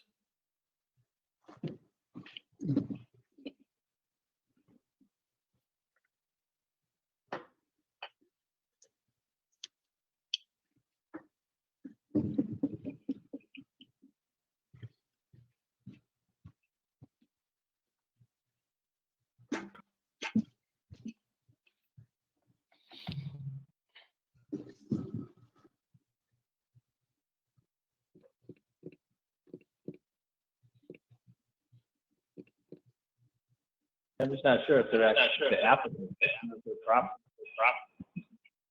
Signature aluminum.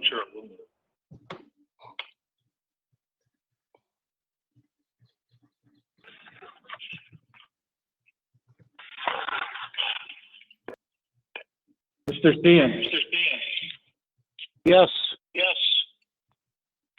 The name of the applicant is the Michael and Ann Blanchett. Right. We've got a signature of the owner. Yeah, they signed, Bonnie and John signed the application where we were told to have them sign. Saying that they were selling us the property.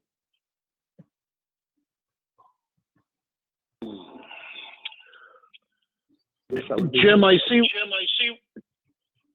where you're going with this, Jim.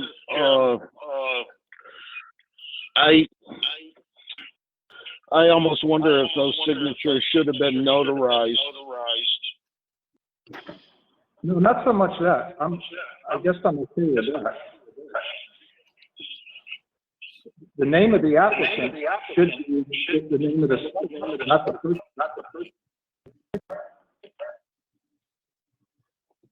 That was filled out by the surveyor. What was that? The surveyor filled out those paperworks, not us. What are you guys saying about the paperwork again? We can barely hear some of the people when they're talking. Some are clear and some are like really, really distorted. The name of the applicant should be the seller. Did you have them sign it in the wrong place or something? No. Kathy looked it over. Kathy looked it over, and the surveyor is the one that wrote everything out, not us.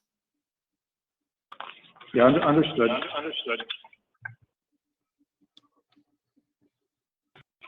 Just want to make sure this is correct, so if we approve it, we go up to the recorder, and we pick it back. Okay, I understand. We just never did this before, so we don't know what we're doing. Ken, do you have any comment?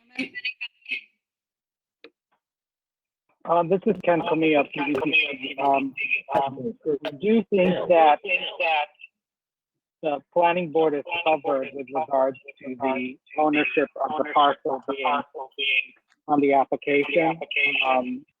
I've seen it where that signature could be notarized at times.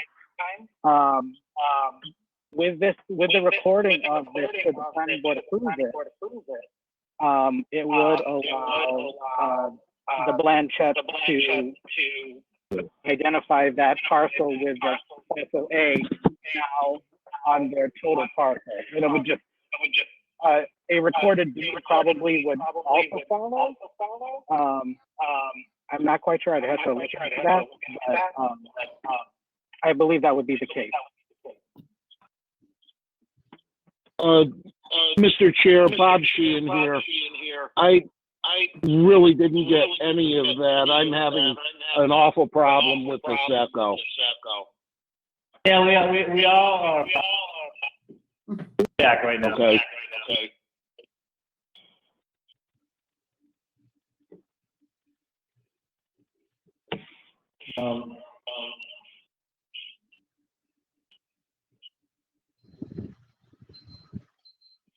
Yeah, I just want to make sure that the app. My question. Because at this point in time, it looks like buying the property, which I thought would come from the owner, and then the property would be sold.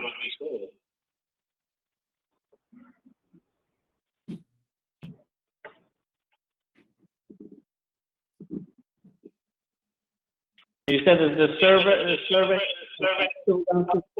the application? The surveyor filled out the application and we just got the signatures From John and Bonnie. from John and Bonnie and we signed it and We brought it to, again, we bring it to Kathy and she said everything was fine. Otherwise we would have did what we had to do before tonight. So No, we're naive to all this. I've never done this before.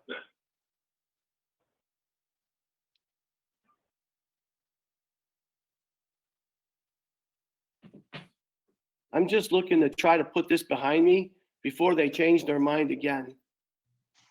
That's what I'm really worried about. No, I understand that. They've done it. Yeah, they've done it 3 times already. And every time they change their minds, we lose more and more and more. And I'm just trying to save my driveway. That's all I'm trying to do and get an access road of my own to the back.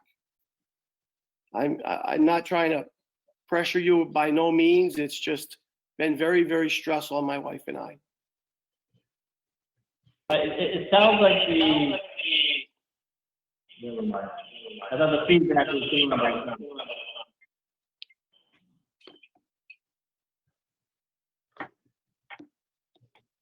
I'd like to hear what Ken had to say. Ken, Ken,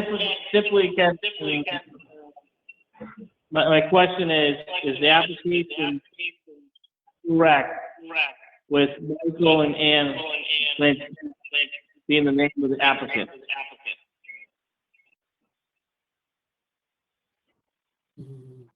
I think that because the application is signed with the property owner of those particular parcels, you know, it is a comment on whether or not you would want the form to be notarized to ensure that the signatures were collected appropriately. I do think that, as I mentioned previously, that a recorded deed would probably follow that, and would reflect the new parcel that the Blanchetts would have outlined now with the planning board's approval of this A&R. Can I tell you something? When I spoke to Kathy, sorry, I'm Ann Blanchett. When I spoke to Kathy, she said after everybody signs this, then our lawyer will take it down and file the deed down in Northampton. I already know all that. Right, we understand that. The only thing that was to make sure that it was correct was, and you and yourself and Michael as the applicant. We just don't want to go down there and be kicked back to the deed. That's all. Okay. Okay, thank you.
How the application is correct. That goes in court.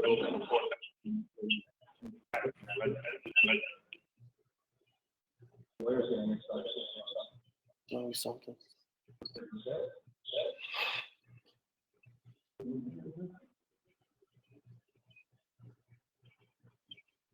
So do you have a purchase and sale agreement? Do we have a purchase and sale agreement? Yes. Is that what you're asking me? No, I don't. Nothing was drawn up yet. We had to get it through the planning board first, as far as I know. It had to be approved and the rest of it'll fall into place, I guess. I don't know. The lawyer said to give them it afterwards. I know that.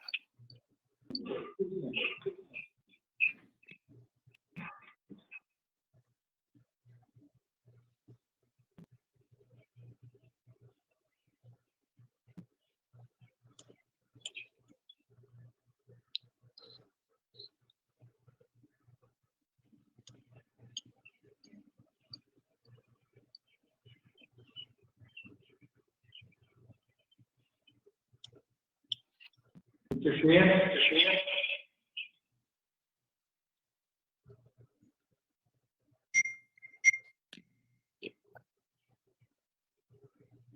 Rob, that's right, Bob. Yes, Have you seen the application? yes, I have.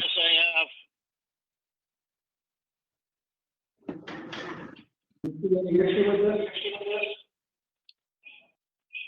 Could you repeat that, Jim?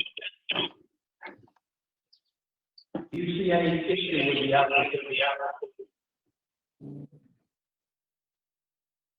I'm sorry, try that again, please.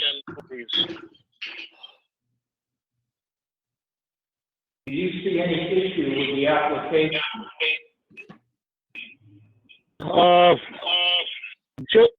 Just the fact that it's not being presented with the actual owner of the property at this point in time.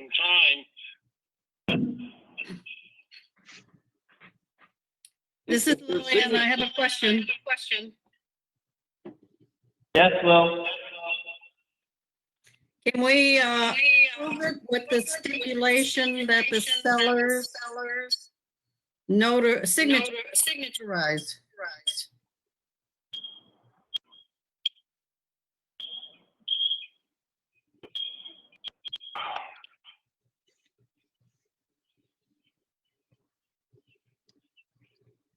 Why were we not?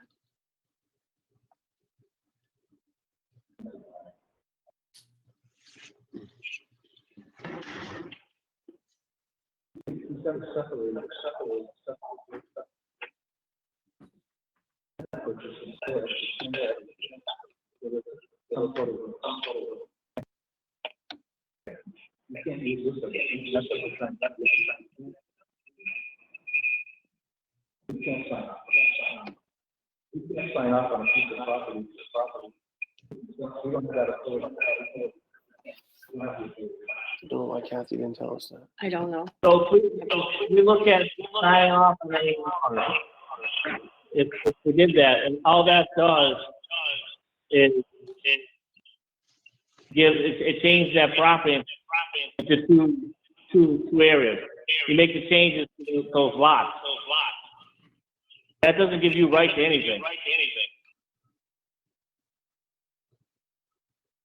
Is that what you're thinking the A&R does? What do you mean?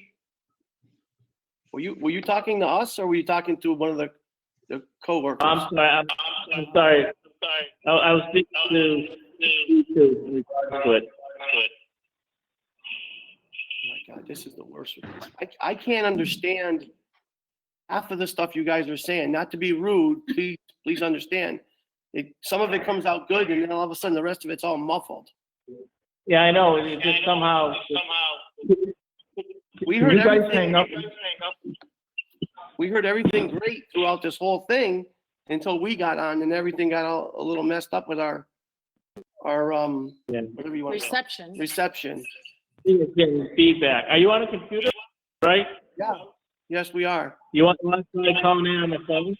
See if it makes a difference? I don't think I have it on my phone. Len, are you and Jim both on your phones? No, just I am. I can hear. We can We can hear Lillian. We can hear We can her. hear really clear. That's because I'm the important one. Okay. We knew that.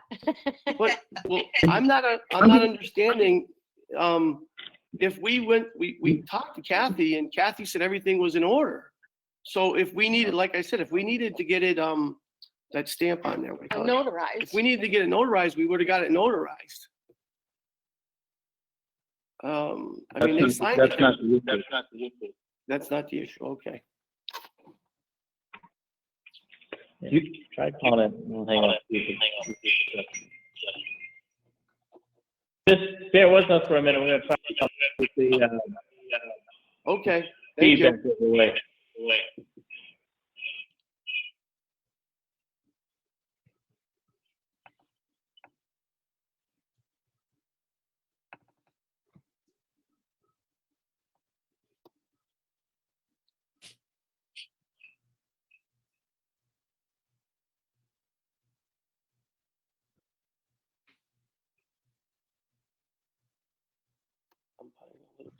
Glenn, can you hear me fine?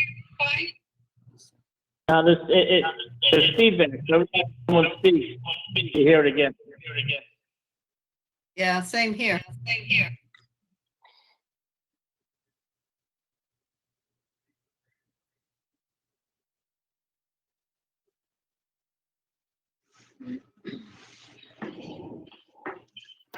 Hello, can you hear me fine, Mr. Rob? I can hear you fine, but you're echoing too. Yeah.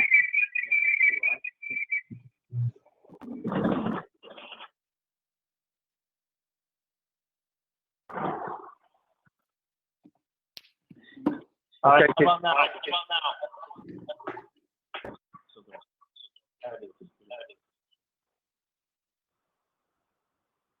Still getting feedback? Yep. Yes, we are. Okay. All right. Put yours back on. Have them call you. Applicant. Oh, okay. Yeah. Speakerphone.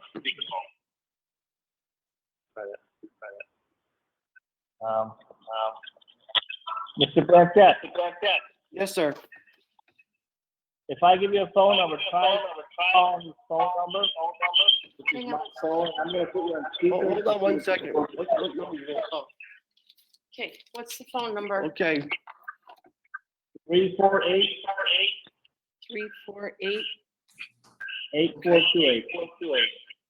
843. That's only, 8428, you said 8428? 8428, yes. 348 28. 8428.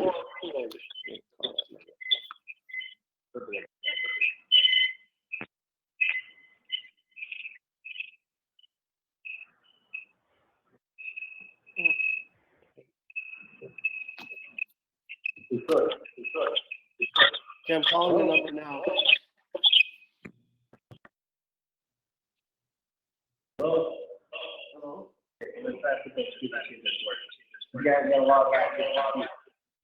You gotta log off the computer, I think, yeah. I gotta get off? Okay.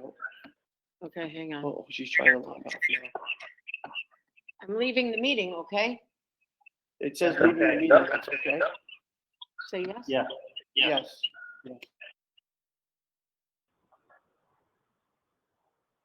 All right, so everybody's here now?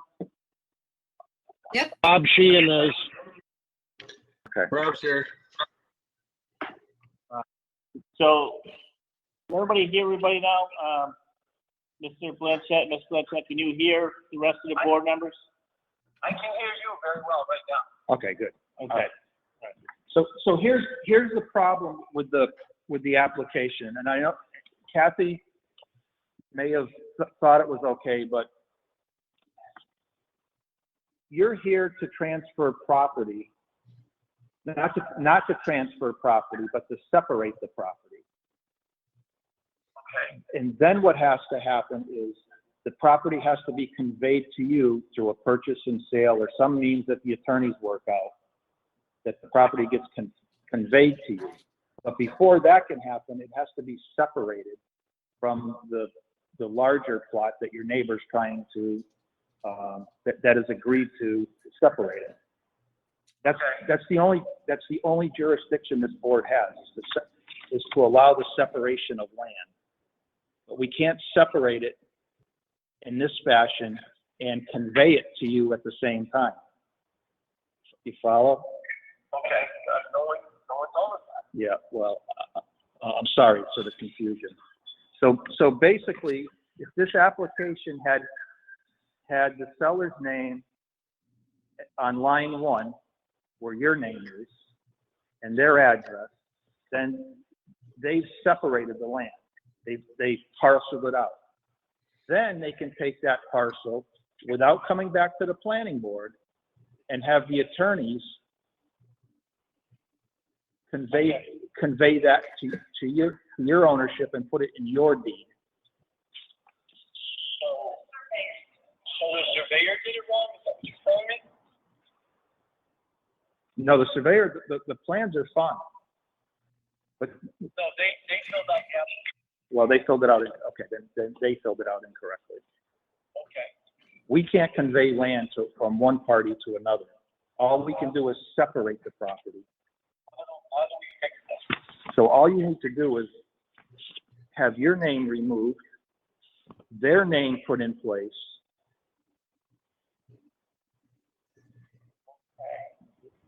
I don't have the application. What I'll do is I'll go down. Yeah, and they're both the same. So what I'll do is I'll go down to the town hall tomorrow, explain it to Kathy. And my wife will go talk to Kathy after. Yes. What time you get out of work? Yeah, if you just call Kathy too, you don't have to stop down, you can call her. Okay, but we have to get another application, fix all this, and have them sign it, right? For the store? Yes, that would be the correct way to do it. Okay. And now we have to come back to the planning board next time you guys meet, right? They actually don't be it, they're not the seller. Well, they're Well, trying, I mean, they're that's- facilitating it Right, for they're them. not, So they're not subdividing a lot. So really, no one has to really be here. no one has to be there now. We just need the application from the gentleman there. Correct.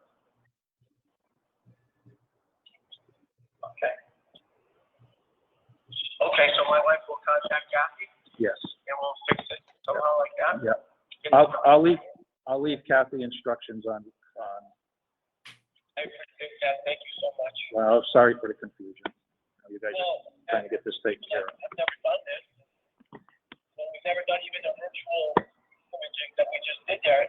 We heard everything fine throughout the whole thing until it got to us, and then it got all Yeah, messed up. it happens.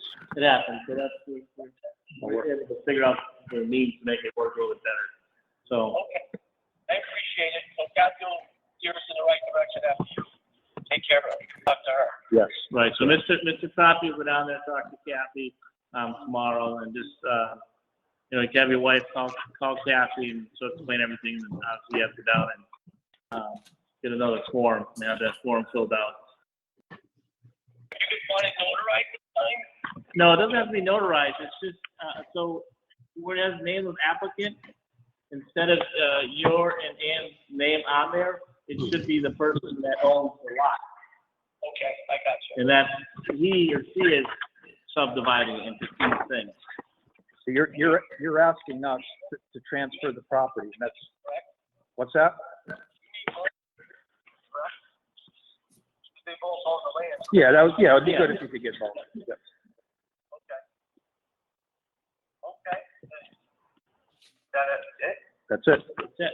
And I'll do that for you tomorrow morning. All right, thank you again, and thank you everybody for helping us out, I appreciate it. Yeah, sorry for the Thank you. confusion. No problem, thank you. Okay, we're all set? Yes, Okay, we're signing off. that's right.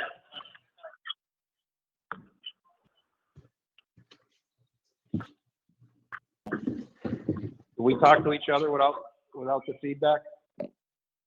It's- I'm hearing you fine. Yes, it was their computer that was giving feedback. No more feedback than normal then, huh? Right. I have a question. Sure. On the one we just did for Maximilian Drive, isn't that the same issue? No, because the applicant is the same, the owner. So Mr. Katowitz owns all that land? He's a land bearer. What was that? Yes, Yeah, he's the owner and the applicant, both. And that's what they have to do. Otherwise, they're asking us to transfer the property. Right, so Mr. Katowitz owns both pieces, he's just. Slicing it up. right, he's Yes. subdividing his own property. Okay, that's all. I gotta give Chairman Sexton the credit for catching that, because Well, to be fair, put that in minutes, please.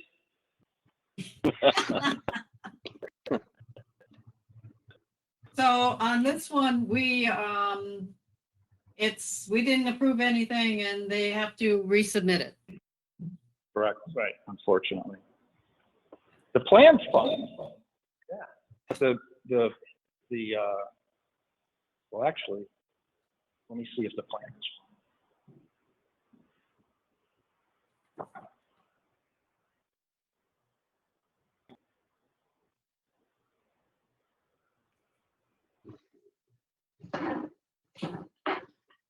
the plan isn't. So what has to happen is, well, I'll leave that up to the lawyers.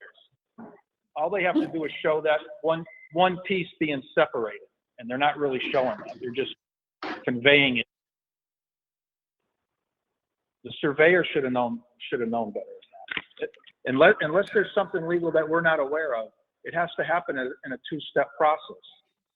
One, he has to separate the property. And that's got to be recorded, and now it's two different pieces. Now there's two different pieces. Then he has to show it going in, a purchase and sale going into another A&R. So this is, I want to buy a piece of my neighbor's property. You'd have to subdivide it first, right? So what we mean, they just sell off the rest of it. They're not being subdivided first. Yeah, that's what I'm saying. Unless we miss something, I don't know how. He has to be the applicant to separate it. He can't convey it to some. There's no purchase and sale or anything with this. This property is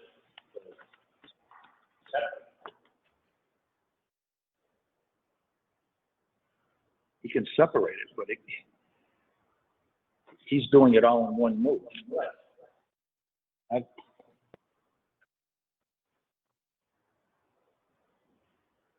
So it all boils Bob, down to the wrong person filed the application. Yes. Because they're asking us to put it in their name, basically, and that's not within our purview. Bob, did you see the application? Yes, I did. You agree with that? Yeah. What I'm saying? What we're saying? Yes.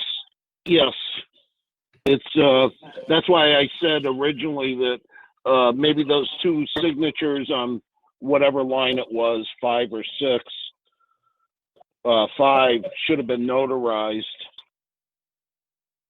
I don't know. Oh, you mean? Yeah. Well, it didn't matter. We approve them all day long without notarization. The applicants don't have to be here. Right, but we don't know. We, the planning board, don't know that that is indeed the signature of the property owner as it is today. Yeah. So. Especially when the applicant is under a different name. Right. No, I think we went, that the board went in the right direction with this. All right. Is this all we got?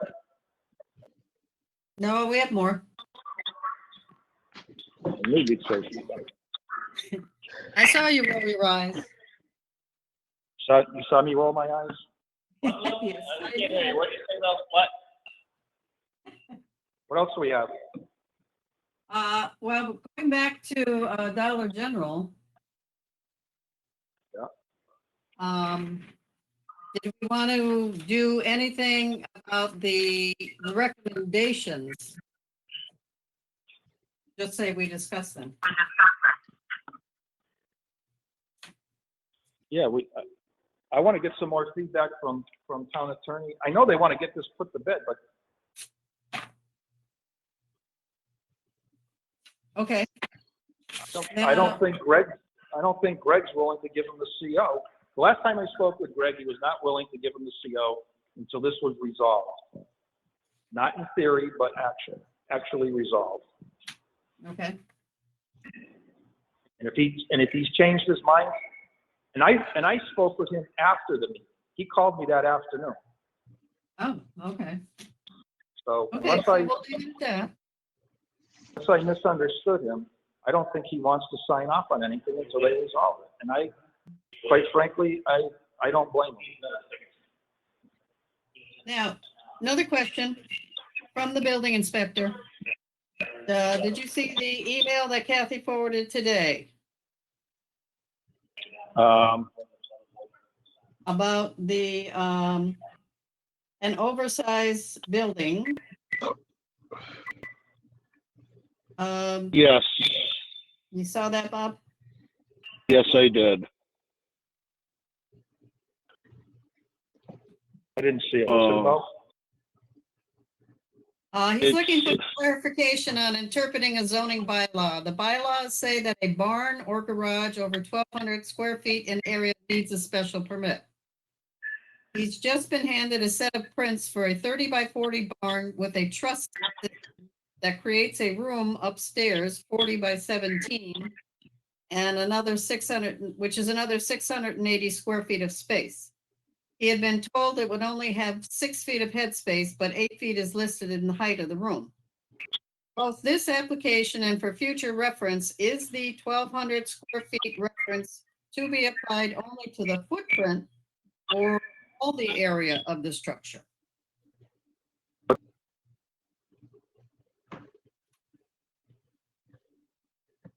I would say just the footprint.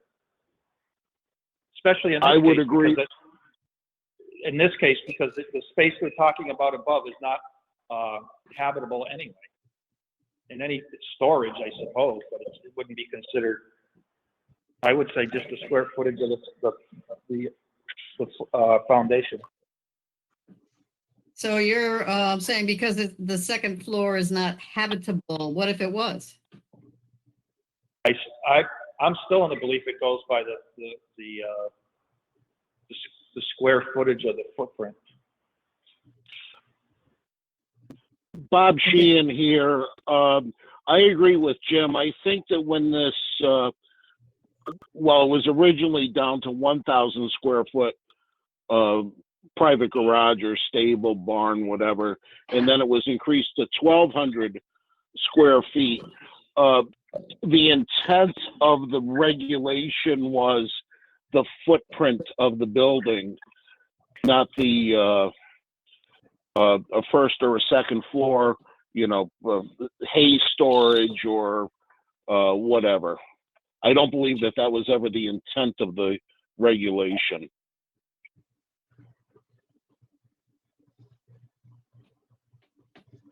Okay, so a barn can be, or garage can be huge with a lot of space upstairs, second floor, and we're only concerned about the footprint.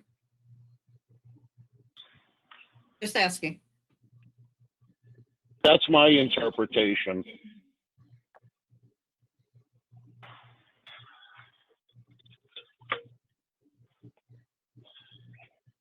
We all agree? Yes. Yes. Glenn? Did we lose Glenn? I'm fine with that. Okay, so footprint only. Got it, okay? We're bouncing along here.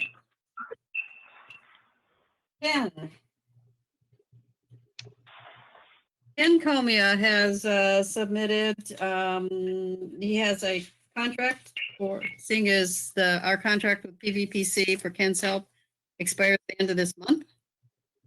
He has submitted a one for the next fiscal year. Do you want to review that tonight?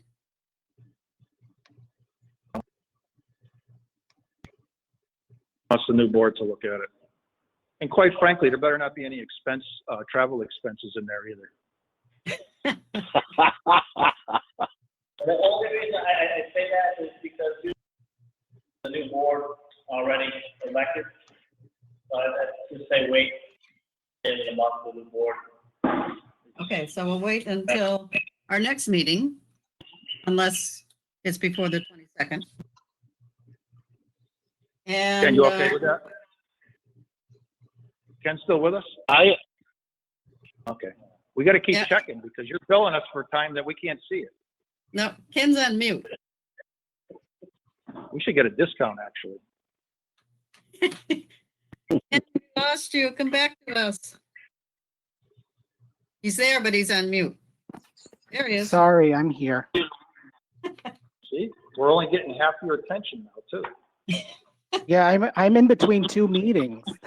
Ah, Oh, Double dipping. I am trying to accomplish this. okay. So, we were saying we were gonna wait until our next board meeting where we have the full new board to work on the. Okay. look at the contract. Now, the only other thing that you have that needs to be done today is the MVP action grant, correct? That's correct. So, Yeah, What was hang, it? hang on a sec, please. We do have an invoice number 3. The Pioneer Valley Planning. Oh, we do? We do.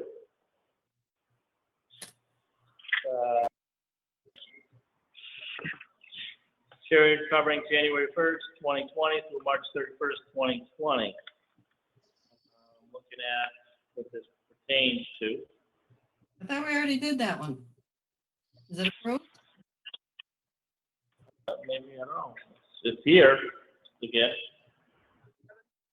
You have your, General, Being posted. Once I get the East Hampton Media, they're getting posted on the Southampton TV channel and on the East Hampton Media site. yeah, we approved that at the May meeting. oh, well, why it's still here, it came back. I'll ask Kathy about it. Okay. So the MVP action grant we have to approve the letter to send in because this thing is due June 11th. And you saw Ken's email to the board today, everybody? I did not. So, Okay. actually, I can log on, and look at it really quick. Do you remember what this is all about? The stormwater and all that? Yeah. That sounds so interesting. The total amount is being requested is $34,272.48. And it requires a 25% match by the town. In our case would be the planning board. That would be $8,168.12. What was the amount again? I'm sorry, Lou. What was the amount again? Which amount? Both. Okay. The total request for funding is Yeah. $34,272.48. Okay. Okay. It requires a 25% match by the town, which has to come out of the planning board's budget. 25% is $8,568.12. All right.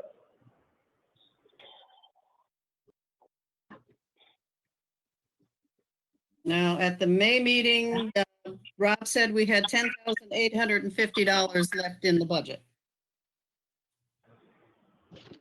Does that include or subtract the $1,067 that from the invoice number 3 you just spoke about? I don't know, Rob. I do not know either. So you said we had 10,000 what? 10,850. If we took that out, it's still enough to cover that. All right. Yeah. well, let's not forget. Let's not forget we just spent $3,000 for tie and bond. Well, we're billing Dollar General for that. Right? Right. We bill them. I don't know.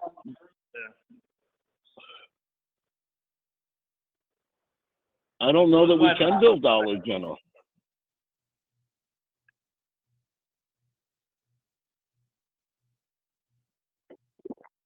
Well, I need to click, I'm not clear on this when you get back to us. But I don't think we need to send them the money up front on this. I think we just have to commit to it. Is that correct?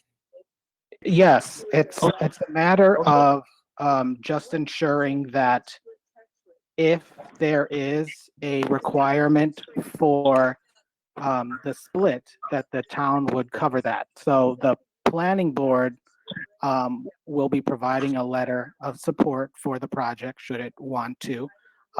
As I had mentioned in an email, the match actually has been made through in-kind volunteer services and through town staff participation. With that said, that means that based on the rates to cover the staff time and your time in participating in these processes, then you would need to then the planning board really is not required to put anything down. It's just a matter of your participation would be helpful. I thought any monies that had to be put up by the town had to come from the planning board for this.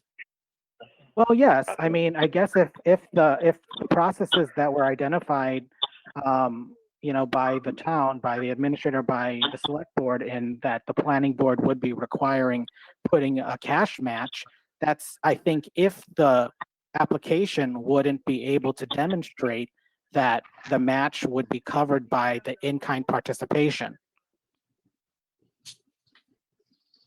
Okay.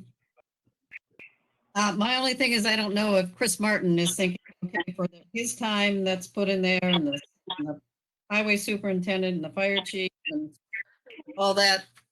There was a suggestion based on the budget that was presented to the town that based on the times that I've allotted for these particular processes of both regulatory review and the master plan discussion, that that all of that time would be covered as an in-kind donation to support the grant. So your understanding is the planning board does not have to take any money out of their budget. That's my understanding based on what I presented to the town, which was the hours that I've allocated per task for each process. Okay. Where are the in-kind funds coming from? Excuse me? Where are the in-kind funds coming from? The in-kind funds are coming from the participation of the board and the staff in the process of regulatory review and the master plan process. We're gonna track our hours. Well, we would provide the tool to track those hours.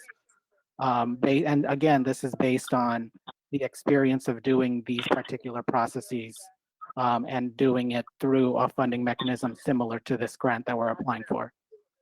So the in-kind, we know what you charge, but you don't know what we charge.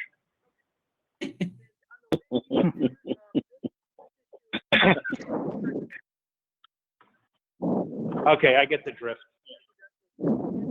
So we need to sign this letter of intent.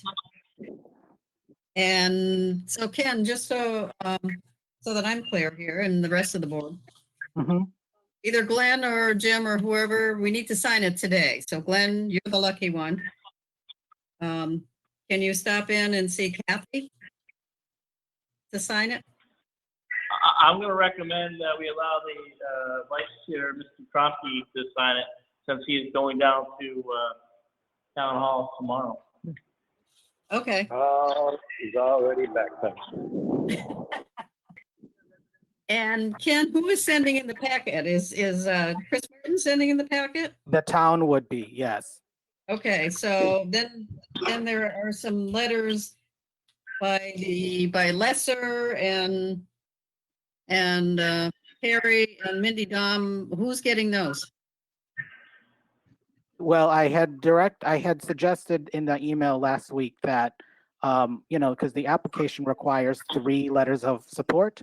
So whether or not that's elected officials, it can be, obviously it's a little more difficult based on the time crunch of getting those letters of support. But I had asked the town to do that. So whether or not that's Chris Martin or Kathy Leonard, as Dave DeRozier had suggested I reach out to on Friday to send those to elected officials to possibly get those signatures. The PVPC will be providing a letter of support for this project. Dave DeRozier has provided a letter of support, and the planning board will hopefully do the same. Obviously, additional letters would be helpful. Okay. Jim, do you want to check with Kathy on that when you see her tomorrow? It will do. Okay.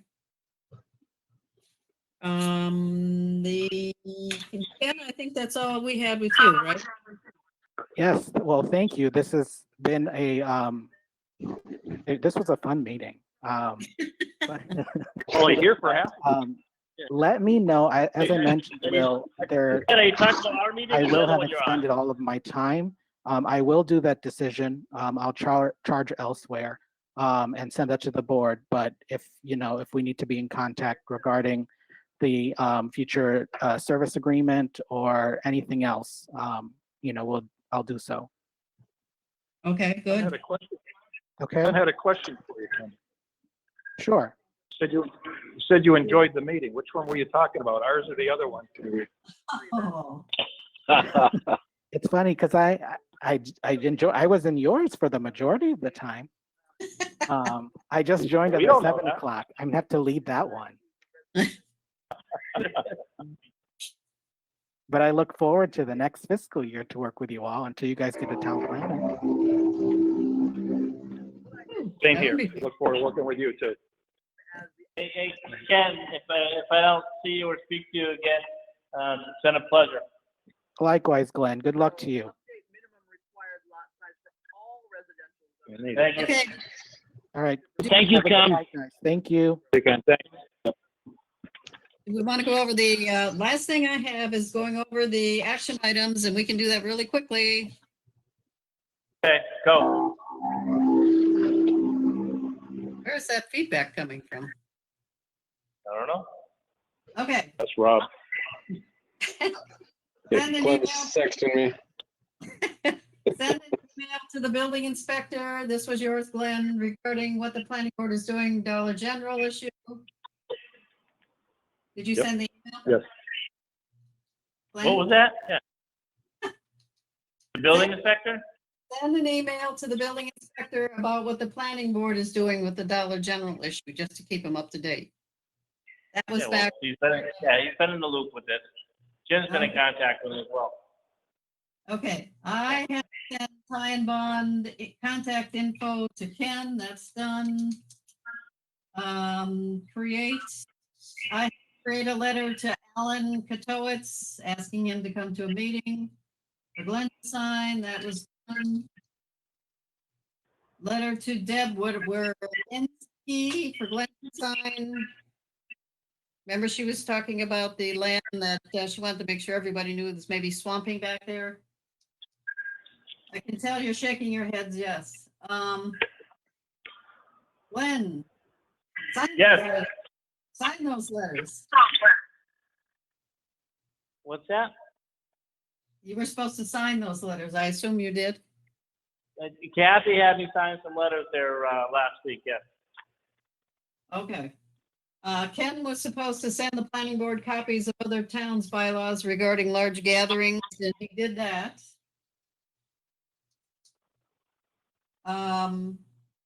I was supposed to ask Steve Kelly for an accounting for the $10,000 held in escrow for Borrego Solar. I got a response back from him. We'll discuss it later. Obtain final billing. numbers. I have to do that yet. And send Kathy the Raymond Beaujolais invoice. The COVID-19 hit and it fell right out of my head, so I'll get that done. Research the original billing for Granby Solar for square footage. That was for you, Jim. I'll get that done. Bob Sheehan, I think I did this. Set submitted by Red Rock Solar to compute the square footage. Yes, I believe I was nominated to do that. I do not recall receiving anything. Okay. Plans. Yeah, I will leave it for me to do, yeah. Okay. Create draft invoices for Granby DG series, building and signs. I'll do that for the next meeting. Send board, Ken was supposed to send the board samples of how other towns addressed venue zoning, kind of the same as what we had before. He did that. He was supposed to send information on Westover Metropolitan Development Corporation. I don't recall seeing that. Does anybody else recall that? No, Okay. I do not. I don't. I don't. And Glenn, you were supposed to check with Chris Martin regarding the proposed scope of the DLTA grant that Ken Comia sent. So we'll hold off on that. That's it. Need a motion? I'll make a motion to adjourn. Oh, wait, before you do that, we need to decide when we're going to meet next. When are we going to meet next? Okay. We'll You want- determine that after I get some information from, town attorney and Greg.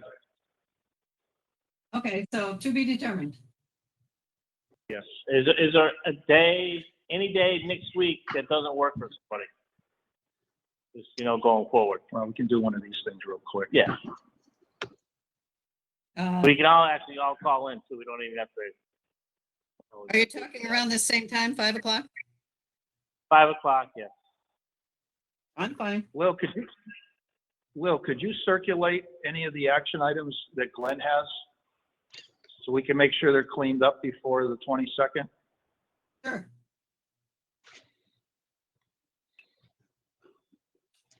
I can do that. I'll put it in the email that I send with the minutes. I appreciate that, Will. Awfully kind of you. You're not done yet, Glenn. I'm gonna write you in. Spell my name right, okay? Now Got we about 100 people. 100 people gonna sign you up. I'll make a motion to adjourn. Is there a second? I'll second. All in favor? Glenn Sexton, aye. Jim Tromke, aye. Rob? Bye. Will? Aye. Bob? Aye. There we go. Meeting adjourned. Thank you all.